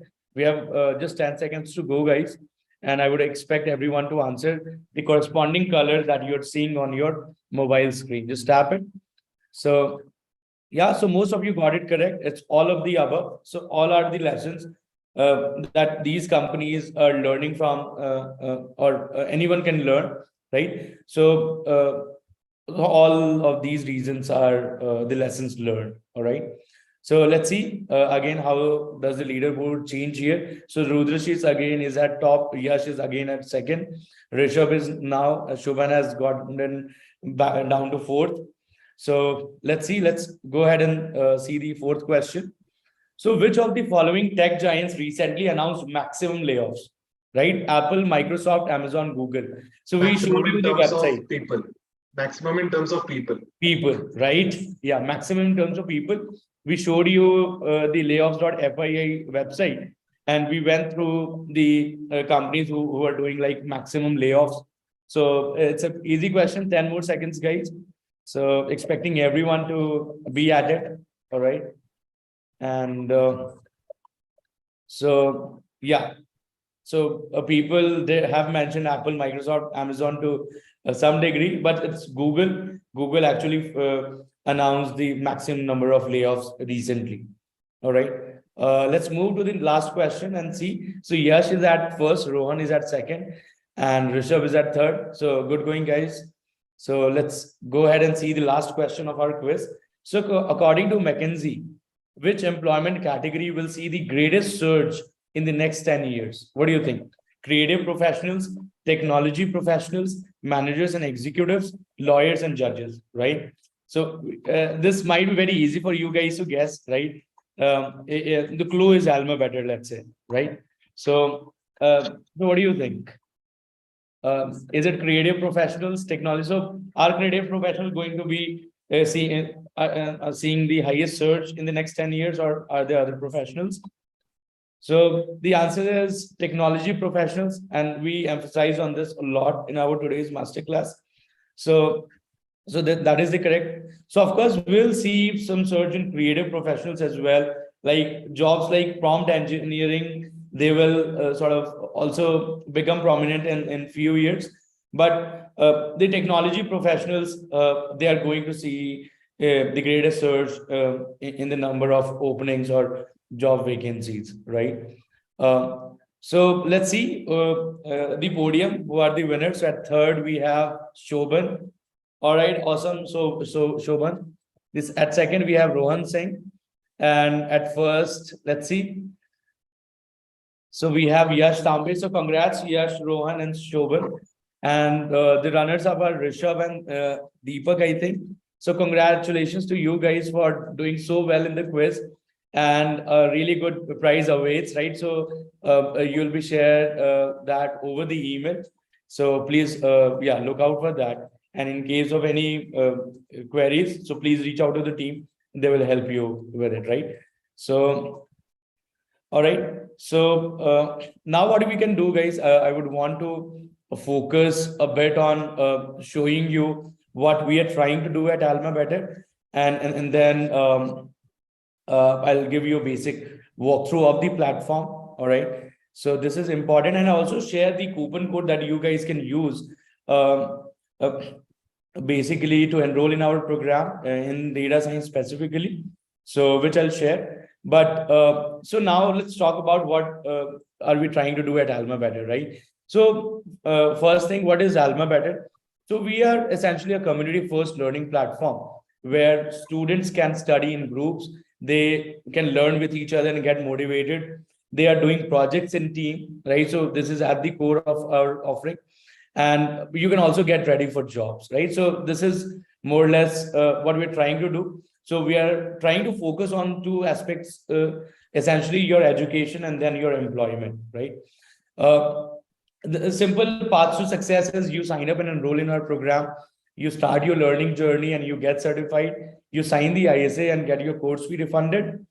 You then start your placement program, Almax, where we build your portfolio from your resume to LinkedIn to your GitHub portfolio, your even personal websites. And then you're going to do more than 50 plus mock interviews with our career coaches, where you're going to get job ready. You're also going to do a lot of business communication so that you can express and articulate your thoughts in the interviews well. And once that happens, once we see that you're job ready, we'll be sharing your profiles with our hiring partners, and you'll essentially be getting your dream job, right? So we focus on a lot of learning activities. This is our learning pedagogy. So for technical skills, we have, of course, live lectures. There are a lot of interesting lab experiments. There are a lot of interesting projects and assessments that we have in our curriculum. And then, of course, a lot of group discussions, right, that we focus on, which is actually at the core of our offering. For motivation industry exposure, we rely on one-on-one mentorship. So we have a really big pool of coaches working with us who are mentoring students and helping them find a direction and plan their journey.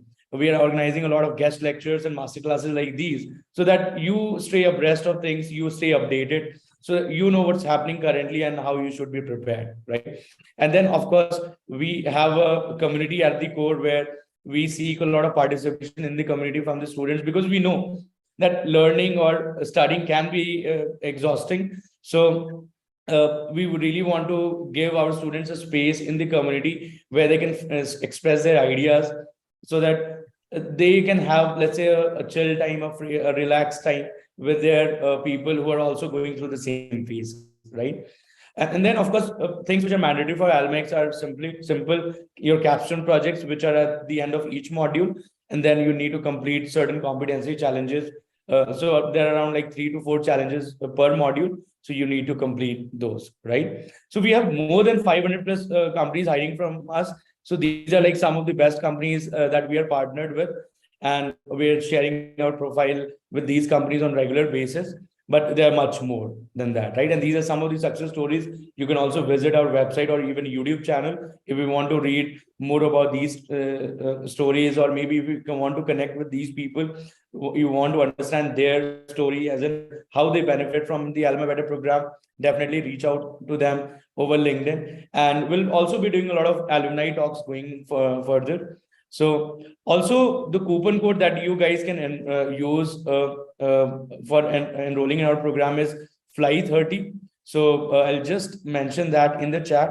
So Fly30 is the coupon code that you can use to get 30% off on enrollment fee in our program.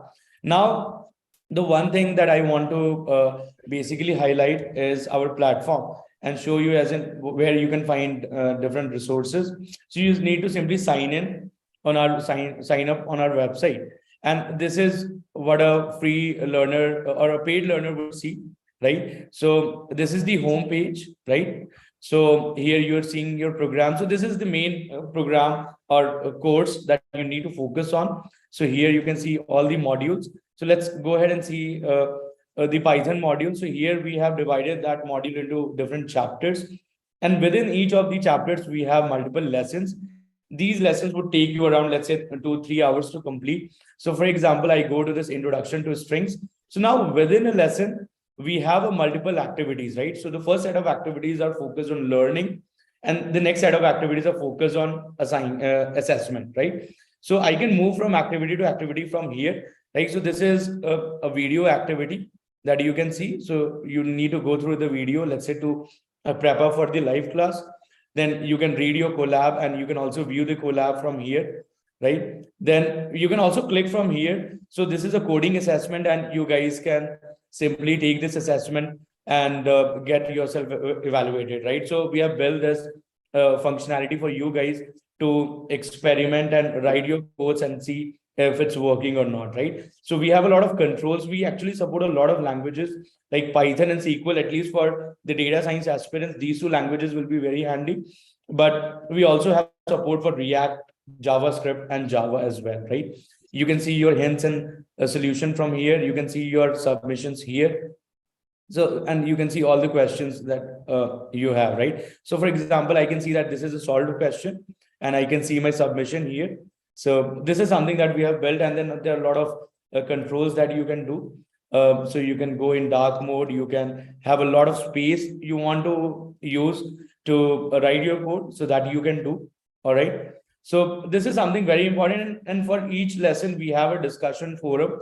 So if you have any questions around, so you can simply post your queries in our discussion forum, and our experts will reply within half an hour, right? If you're not getting your doubts resolved, our team reach out to our team, and they will resolve your doubts at the earliest, right? You can also share the feedback for the lesson, and this is helpful for us to keep improving upon the content, right? And so you can also have a look at all the modules if you just click here, right? So you can see all the chapters, and you can move to any chapter. And if you complete the quiz, so at the end of each lesson, there's a quiz assessment that you can take. And once you complete this quiz, your lesson will be marked complete, and you can move on from activity to activity from here, right? So explore this, and you'll get a lot of understanding and get an idea as in how we have designed the curriculum and the program, right? So we have a lot of interesting modules, like, so the first module is Python, the second is analytics framework, where you're focusing on business dashboarding using Tableau. We're also teaching Excel. And then of course, SQL is like indispensable for any data analyst or a data scientist. So this is part of the core curriculum, and we're spending a lot of time focusing not only on the theoretical aspects, but on the practical aspects, on the interview questions, and a lot of case studies around these topics, right? Then we have maths for data science, which is like a foundational pillar to excel in machine learning concepts. So a bit of refresher on calculus, linear algebra, and then of course probability theory and statistics, right? Then comes machine learning, right? So we are talking about a lot of algorithms, modeling techniques in machine learning, and these are like really important if you want to excel as a data scientist. These might not be really important, let's say, for a data analyst, but at least the core ML you should know, maybe at least, let's say, basics of regression, basics of classification, probably a slight idea on the modeling techniques as well, right? But of course, if you're looking to become a data scientist, a machine learning, you need to really master. All right. So we have a lot of interesting projects as well. I'll show you those as well. The fifth module is on industry insights. This is where we have a lot of case studies, and which will not find out there on any platform whatsoever, right? For example, there is ML and credit risk, and we are trying to give you an idea as in what kind of concepts are used in industry, right? So let's say in credit risk, there is something called the gains table that you would not find in any curriculum whatsoever out there, but all industries, they use it, right? They use it to understand how are they doing underwriting using their ML model, right? So of course, if you're not able to understand it, that's totally fine. You will be able to learn as you progress your way through the course. So and then of course there's machine learning, engineering, and deep learning. These are of course advanced modules, and these would be required, let's say, if you want to get into data engineering and stuff, right? So of course currently we are providing two specializations. One is on business analytics and the other is on data engineering.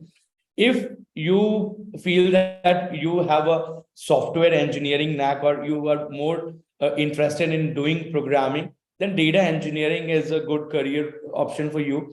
But you really want to be attached with the business, you want to work on good strategies and use machine learning to understand what is working out for the business, then business analytics is the specialization that you should go ahead for, right? So and then we have a lot of practice bits as well. So these are like independent coding problems that you can do. So you can see all your questions here, and then you can see your solved question, unsolved question here. You can also filter on certain skills and modules. Then coding assessments are essentially bundled coding problems, and then we have quiz assessments. And now the most important thing is basically doing projects, right? Because eventually the projects is what you're going to add in your resume. That is what you're going to explain to the interviewer. Interviewers are going to ask you questions around the projects mostly. So you need to really be doing projects in a very holistic way so that you have a better understanding of how these things work, right? So we have a lot of interesting projects on EDA in Python modules, and a lot of interesting regression classification projects in machine learning, and then a lot of unsupervised clustering topping modeling projects in machine learning as well, right? And then of course in career, let's say if you get into Almax, Almax has a lot of really in-depth curriculum. And so I'll just give you a highlight, as in, you first, of course, once you are onboarded into Almax, you're going to do certain things, as in you're more or less onboarded and will need your sort of planning to do. Then we're focusing a lot on business communication. We're doing a lot of heavy revisions, and so that the things that you have learned previously, you are able to revise and brush up those. And we're doing a lot of mock interviews based on these. So this will help you essentially master your concepts. Then in job preparation, of course, these are the mock interviews that you'll see. And then we're also having a bit of elements on DSA, because for a lot of hiring partners, they were looking out for this skill. So we felt that let's add not probably a lot of it, but at least the basics of data structures and algorithm. Of course, you would have learned about basic data structures in the Python module itself. So you'll be totally fine, right? And then we have added a lot of company level resources.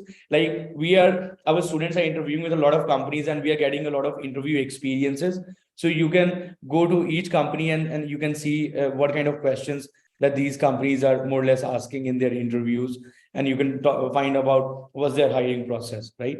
So overall, and then of course there's a mentorship platform we have, where you can connect with coaches like Arnav to seek guidance and to plan out your journey. Let's say if you're feeling that you have lost your way, you have lost a little bit of motivation, so connect with our mentors, right? And we are giving that option to you. Connect with them and plan out your journey overall, right? So things might be tough initially, but you just need to persevere, connect with the right set of people, and orient yourself. That is what we need. And then we have a support forum where you can simply report a problem. So let's say if you're facing any issues, quickly raise a ticket, and our team will resolve it at the earliest, right? So that is there. And then of course you can click here to go to the support forum, and here you'll find all the docs.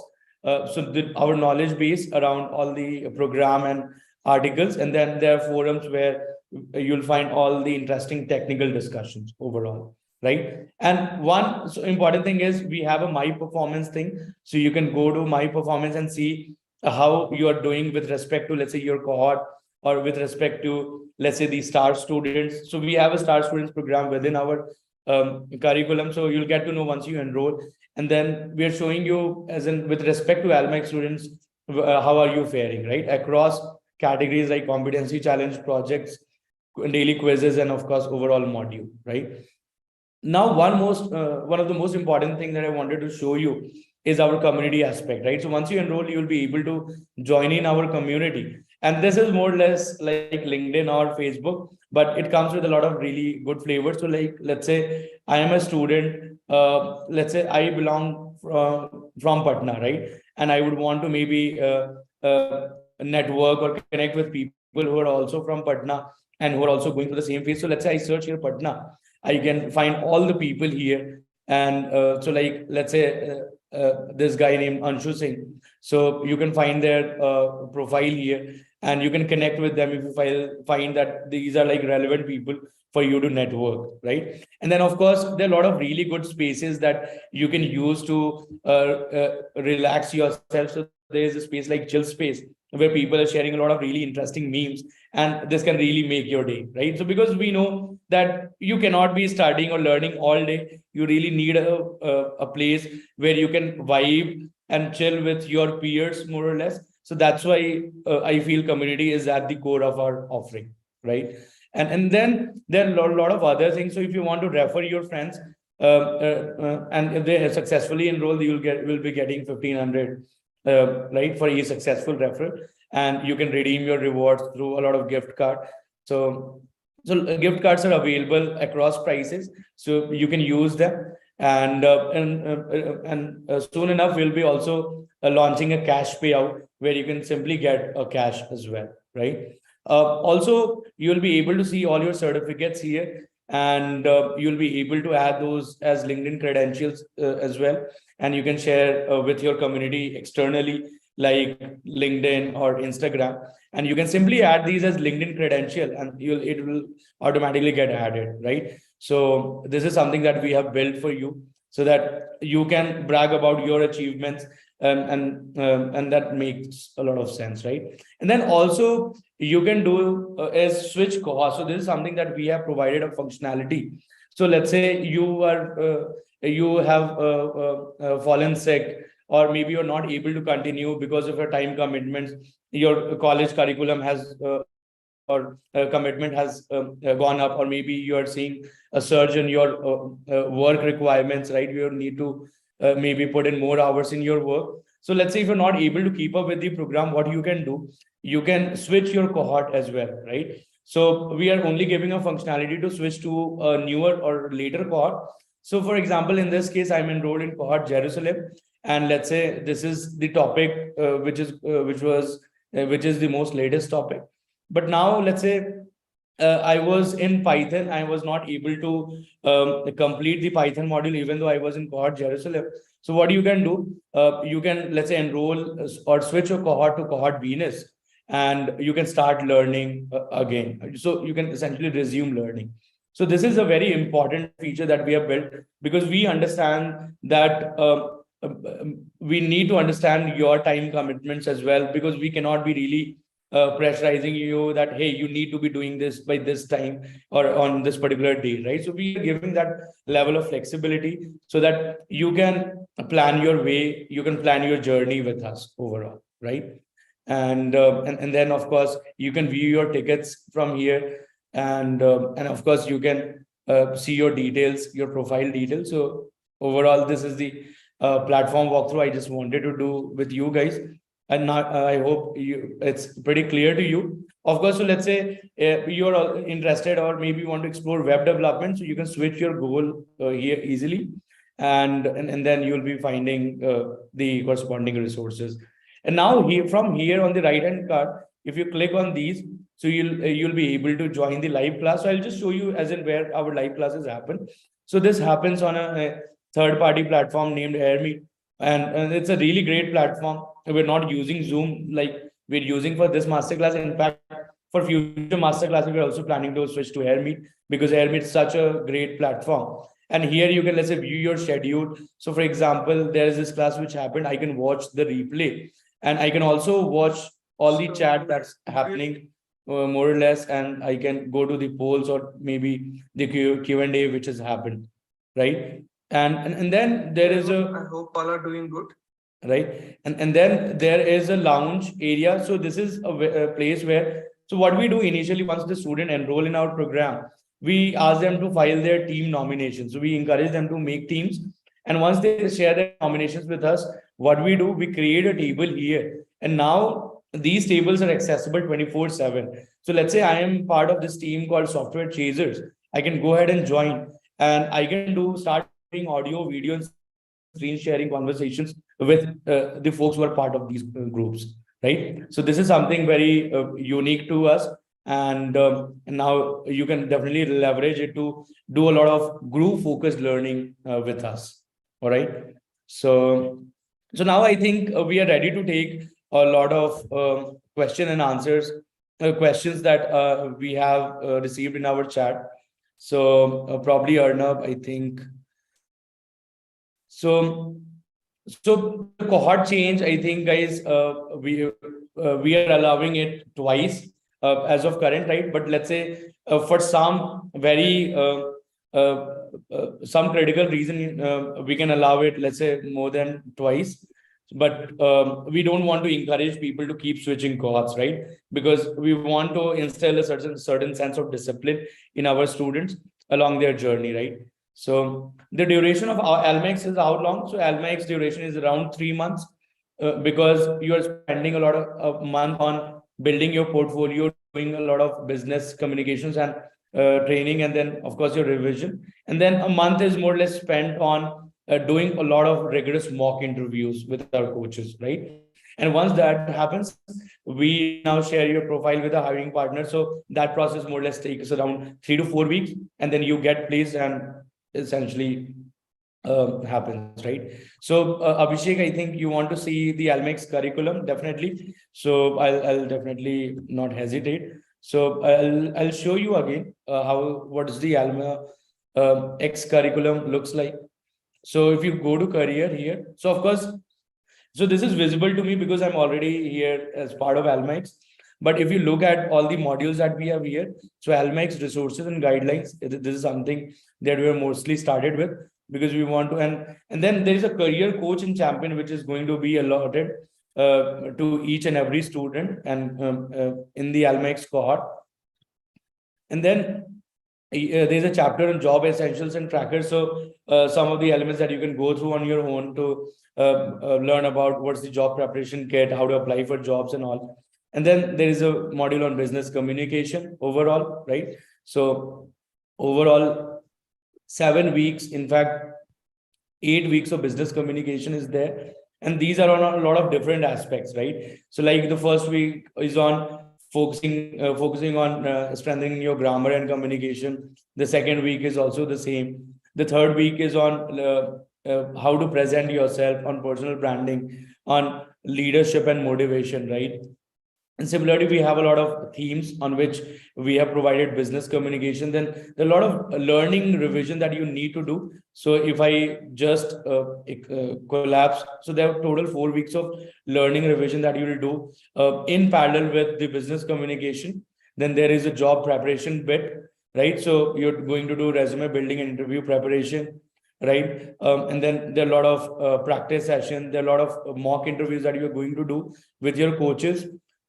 Then there are additional modules on data DSA. So these are like things which are not part of the core curriculum, but we have seen that recruiters do ask a certain 1 or 2 questions from these. So that's why we have kept that in the Almac, so that you can you can learn a bit of those and be prepared for your interviews, right? And then we have a lot of company level resources, and these we have segregated according to the industries, and we'll be adding more of these, right? So for example, in software and services, like we have these companies like EXL, Goditas. So you can see what are the questions these companies are asking, and we will be providing these questions outside as well. So now, so not only this will be available for Almax people, but it will be available for enrolled learners as well, right? Because we would want them to have or know about these interview questions from their day one of their learning journey overall, right? And then there are mini courses, which again, as I mentioned, that our hiring partners are asking 1 or 2 questions about these. So depending on, let's say, what's mentioned in the job description, so you can pick up, as in our team will guide you as in what you need to learn, or maybe pick up for maybe a day or two, and then you can learn the basics of it, right? For example, RNN, CNN, ML model deployment, big data basics, right? So these are the things. And then yeah, so I hope, yeah, that's clear, Abhishek.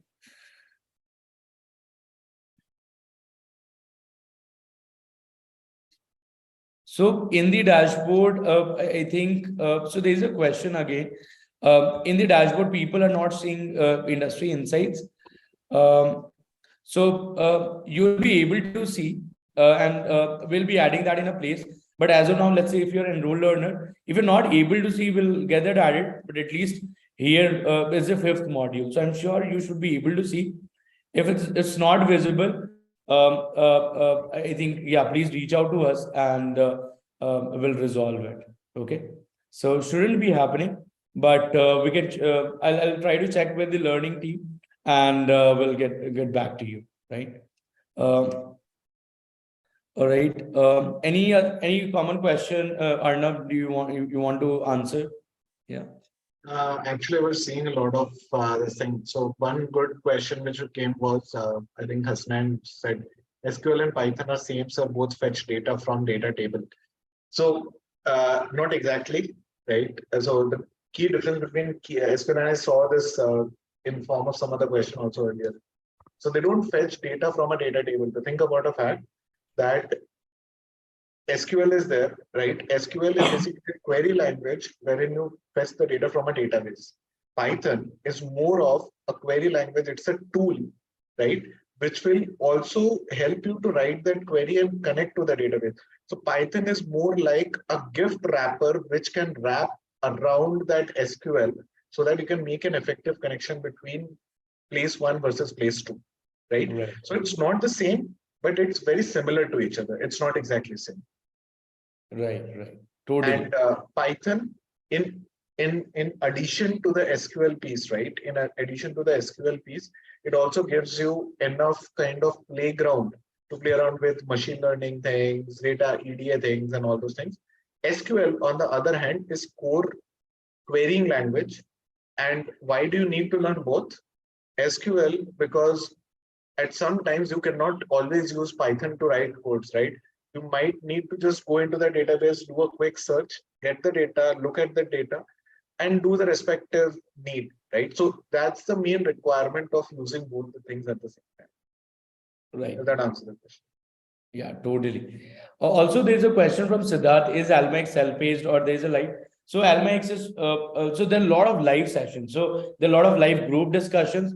There are a lot of live sessions with your career coaches and champions, right? And then there are a lot of live mock interviews with our career coaches, right? And we conduct at least 40 to 50 mock interviews for each student within Almax, right? So Siddharth, so there are a lot of live sessions within Almax. There would be some of the let's say revision or technical concept that the team would suggest you to go through on self-paced basis, but the majority of the time that you will be spending in Almax will be through live sessions. Okay. Also, Rajnikant is asking, sir, is it necessary to complete all quizzes to get in Almax? So you do not need to complete, let's say, all lesson level quizzes, but what you need to do is you need to just complete the competency challenges, which are more or less at the end of each chapter, right? So if I show you, right, so something like this. So let's say in Python, what you need to do is, for example, in loops and iterations, so there is a quiz, right? So this is, of course, for better understanding of yours, but this is not mandatory for Almax, right? What is mandatory? So I'll just show you. So the mandatory thing is, so let's say, so there is a competency challenge that you need to complete. So those are the things that, so for example, something like challenge on data analysis, right? So these are like the mandatory stuff. So as an enrolled learner, what are the things that you need to find which are like mandatory? So if you have just started your journey, or let's say you are in a learning phase, you can track what all, let's say, prerequisites for Almax you have completed. Okay. as in for our job track program, right? So you can see all of these here, right? So Rishi is asking, are the content or topic enough in each module? So definitely they are enough. You don't have to maybe scour a lot of other resources on the internet. Probably if you're curious, you can look for resources on the internet, which is a good practice. But if you're able to assimilate the curriculum that we are providing, you'll be on the top of your game, right? So duration of Almex, again, I told you it's at least 3 months, right? So that I have mentioned again. So level of Almex is hard or average. It's not that hard, but we would definitely expect a lot of commitment from you, because Almex is a job prep phase, right? And we expect our students to be really serious during that job phase. If you're not serious, then you'll not be able to prepare well for the interviews, and then you'll not be able to crack them, right? So it's very important that you commit and persevere during Almex, because and I know that a lot of students, they are in constant anxiety during their job hunt phase, and that happens, right? That happened to me when I was trying to get my first job, and that's part of the game. But you have to be really focused and work on your basics and fundamentals, so that you are able to get yourself a really good job. And yeah, so that's more or less. Is assignments necessary? So as daily, so lesson level assignments are not necessary, Satyaranjan, for Almax, right? So Jambe, is Almax program same for pro? Yeah, it's more or less same for any type of student. So there's not any difference with respect to a student, right? So if you're able to complete the program on your merit, you'll be able to get be part of the career track, and will help you get a job eventually, right? So I think industry insights module is not visible. I think so. As I was talking about, there has been some restructuring in the curriculum, so those will be available within the module. And if it's not there, I'll make sure that it gets available, or it gets reflected in your curriculum within a day or two, right? So Dipankar, let's not worry about it. If you're not able to see the industry insights module, we will have that. Ideally, it should be now part of the machine learning module. If you're not able to see that, we'll have that added specifically as a chapter in the module directly. All right. So cool. So, dear sir, if I change our cohort, what about our attendance?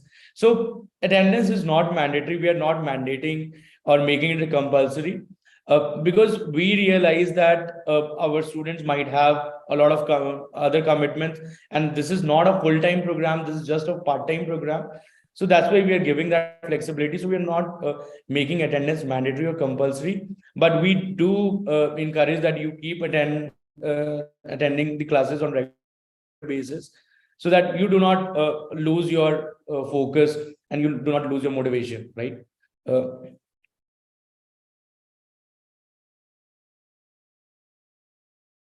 right. So ML is mandatory for business analyst.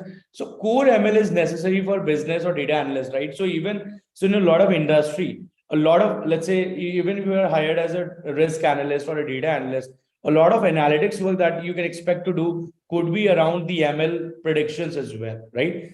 So that is what we also call as predictive analytics, where, let's say, you want to understand, let's say there's a particular ML model which is through which a fintech company is underwriting their customers, right? So now you want to understand how that model is behaving. Are we losing out on something? Can we do something better? So the data analyst will work on top of these predictions, let's say at customer or maybe application level, and they will suggest certain strategy that, hey, we can do this. There seems to be some, let's say, inconsistency, or maybe there seems to be some problem, and maybe we need to fix this, right? So analysts also do that type of task. So at least understanding the core ML is very necessary. So probably you don't need to learn all the algorithms.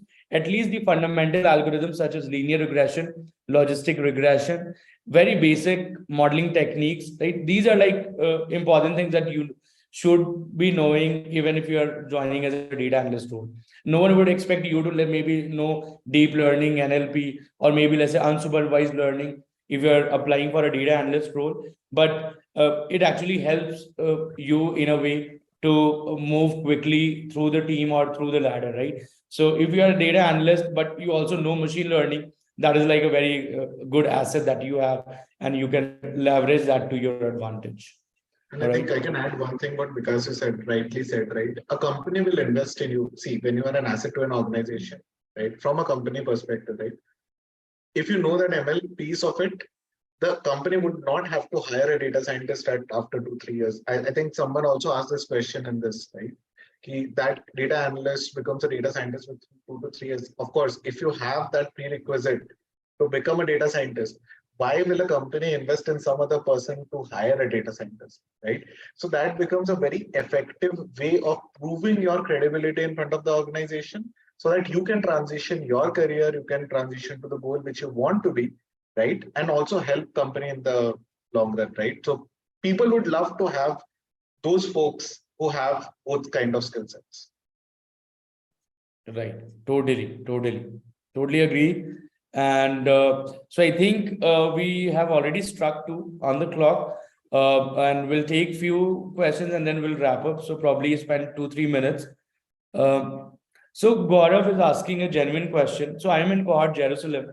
Should I leave my existing job for this course because I'm not able to do practice? My working hours are 9 a.m. to 7 p.m. working in banking industry. Kindly advise. So Arnab, do you have any suggestion? I think let's hear from the expert himself. So what do you suggest here? So see, Gaurav, the thing is, in this market, my suggestion will be obviously not to leave the existing job, because we are all hearing about the layoffs, right? But yes, if you're so confident that yes, you can fully practice and get into the Almax and complete all of that, if you're that confident, of course, I have a good feeling that yes, you can do it, right? It's more about the confidence that I have. For me, obviously, I was not that confident. Even when I was giving my JEE exam, I was not that confident, I would say. But that's the main reason that I was doing it. So maybe it took me 2 years, right, as a mechanical engineer to get into the field of data science. It took me 2 years. But you have to just be persisting about, but from a Alma Beta perspective, right, that if you're not able to do practice, what about Saturdays and Sundays? What about Saturdays and Sundays? Right? So see, you have to sacrifice something. I sacrificed my social life. Trust me, I sacrificed my social life for 2 years. I didn't go anywhere. Saturday, Sunday was the only time when I used to practice, right? So again, if you can't practice some of the things during Monday to Friday, Saturday, Sunday used to give me a lot of time to keep practicing on that. And that's where I was able to. So this is my take on this question. Right. So totally, yeah, agreed to your point here, Arnav, right?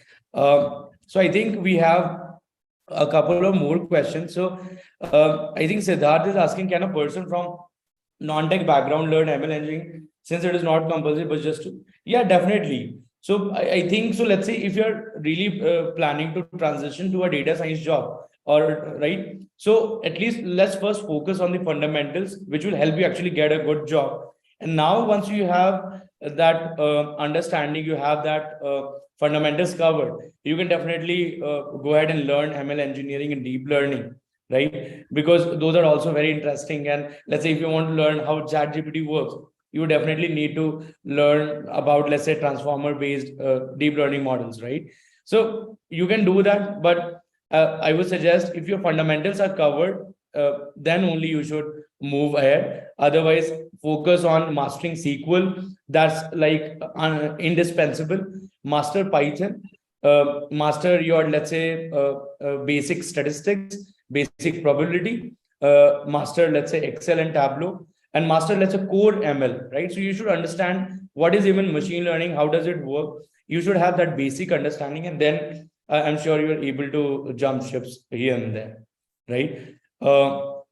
Also, Vishwarip is again asking, what is the timeline in completing the modules for Almax?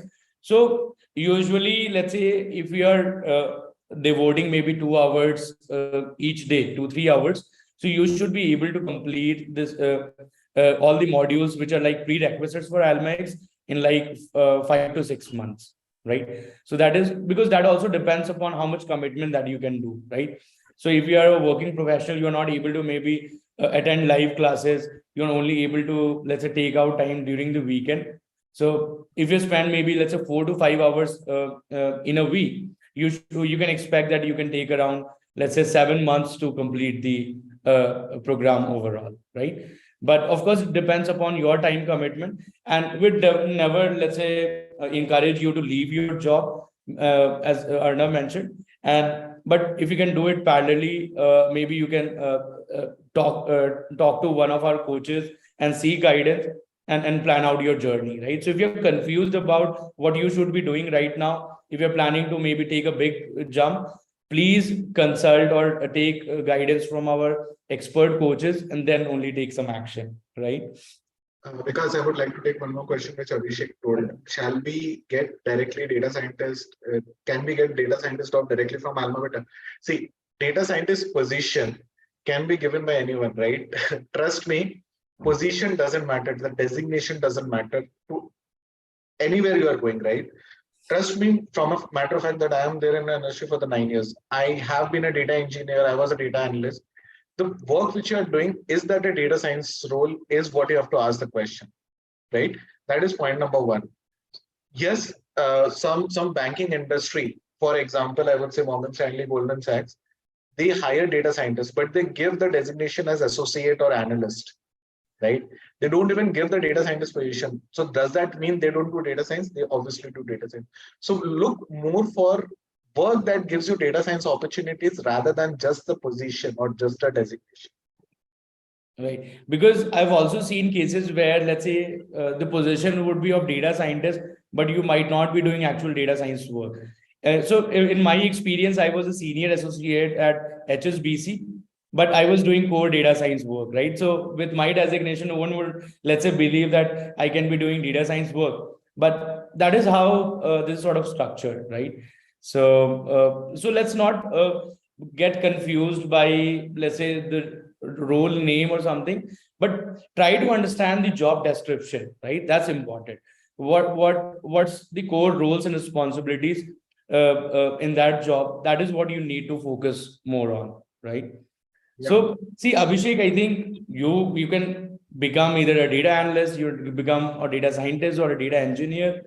You can become whatever, right? Depends upon the company that you're interviewing with, right? Depends upon a lot of factor. But usually what happens that I can say that when I started initially, right? When so my first company was American Express. I joined there as a risk analyst. I was not, of course, I was doing core modeling work, but my position was risk analyst. So uh, so a lot of companies, they would, let's say, have the designation like business analyst, but there can be some part of the work which is like core data science, right? So it can be there. Usually what happens that a lot of people, they start with analyst, and then within a year or two they jump ships to data science as a data scientist, right? So usually this is the but if you're, let's say, smart enough, you're able to master your data science skills, you can actually start as an associate data scientist or even as a data scientist, right? So that's not a problem, because there are a lot of companies who are actually hiring freshers even for data science. So it depends upon the acumen of the individual, but usually start out with the analyst, or maybe you can start out with as a data engineer as well, right? So at Alma Better, we more or less cover all the job roles within the domain of data science, right? So if when I say data science professional, he can be or she can be a data analyst, a risk analyst, a business analyst, a data scientist, an NLP engineer, deep learning engineer, a data engineer. It can be anything, right? But you need to sort of understand what's the core roles and responsibilities, and that is how we have actually structured our curriculum, right? So, so, so Aditya is asking, that can be one of the ways through which, let's say, companies can manipulate. But of course, a data scientist work is a more rigorous work, I would say, as compared to a business analyst. And of course, it requires more experience. In fact, one of the most underappreciated things in the role of a data scientist is the domain knowledge, right? So let's say if you are really good at ML modeling, right, but you're not able to comprehend the business, you're not able to comprehend the domain in a good way, so you'll not be able to make you'll not be able to take advantage of it, right? Because data science is such a discipline, and I've been saying this for last like 2.5 years. Like data science is a domain agnostic discipline, right? But if you know the domain well, right, and if you have your technical skills also covered, then you're going to become a really mature, really full-fledged data scientist. And that is what we also call as a full stack data scientist, who have understanding of not only the technical stuff. Let's say you are able to write code in Python, that's good, anyone can do it, right? A lot of people are doing it right recently. But if you are able to understand the business, if you're able to understand the domain or industry well, then you will be able to add a lot of value. And so that's also something that we are really focusing in our curriculum and in Almax as well, right? So I think I'll take one few more questions. I think Siddharth was saying I have an MBA background. Will it be advantage? Trust me, I'm a career coach with Alma Better, right? Recently, I think again I will not name because Alma Better knows it. Two of them, they were MBA grads. They actually landed up in the job of a business analyst and a data analyst, right? In fact, one of them actually landed up as a financial analyst, not a data analyst, I would say, right? So MBA background, again, it will help, as Vikas was saying, whatever you have acquired. So whatever you have learned never goes as garbage, trust me, right? It will always help you. So this is some of the answers that someone is asking that, well, does age above 30 matter? No, I have seen, and I think very recently, because one of our student got placed with Futura, if I'm not wrong, who was much more than 30 years, right? But he got placed because of the skill sets he has, plus the technical expertise which he brings along as working as a mechanical engineer as well. So don't ever feel and Vikas told, right, it's more of domain agnostic. So if you know your domain and you know the technical skill sets, marrying both of them, trust me, you can be the best asset for an organization. Right. Without a doubt. Totally. Right. So cool. I think so. We have tried to really answer a lot of questions today, and we have been really overwhelmed with such great participation from the folks who joined in this masterclass.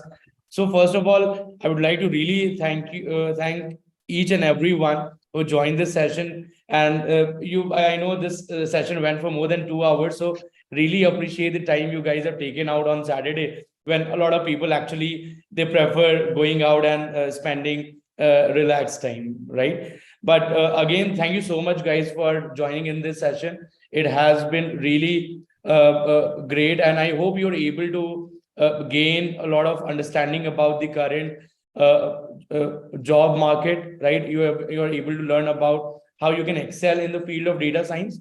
And lastly, I would definitely like to thank Arnav Kundu for doing such a great session. He is a great mentor and he's a great instructor as well, right? So he teaches in a lot of live classes with us.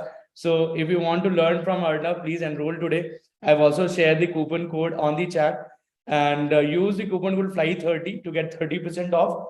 And we'll keep doing all these interesting master classes. In fact, in future we are planning to maybe bring let's say a panelist, as in a panel of maybe 3-4 people, and we can do some crazy activity there together. And I feel such sessions will really help you guys to know more about what you're currently knowing, right? So thank you so much again. And yeah, so have a great day ahead, guys, and enjoy your weekend. And we'll be back another week with another exciting masterclass. So till then, enjoy and have fun and keep learning, and stay focused. So that is very important. So do not get demotivated through some news or something. What you need to really focus on building your core capabilities, and that is what will help you go a long way. All right. So, be positive, Arnab, guys. anything else you want to conclude with? No, just one thing, be positive. There's a blood group, be positive. So be positive. Even In if you don't fact, have a blood group, be mine is positive. I also know the it's a very same. bad joke, but wanted to end that with a very bad joke. So that it's there in your mind, guys, be positive in whatever you do, right? And stay focused. That's it. Nothing else. Right. All right, guys, and yeah, have fun. Enjoy your day. All right, we'll see you. And all right, bye. Take Thank care. you. Thanks, everyone. Bye-bye.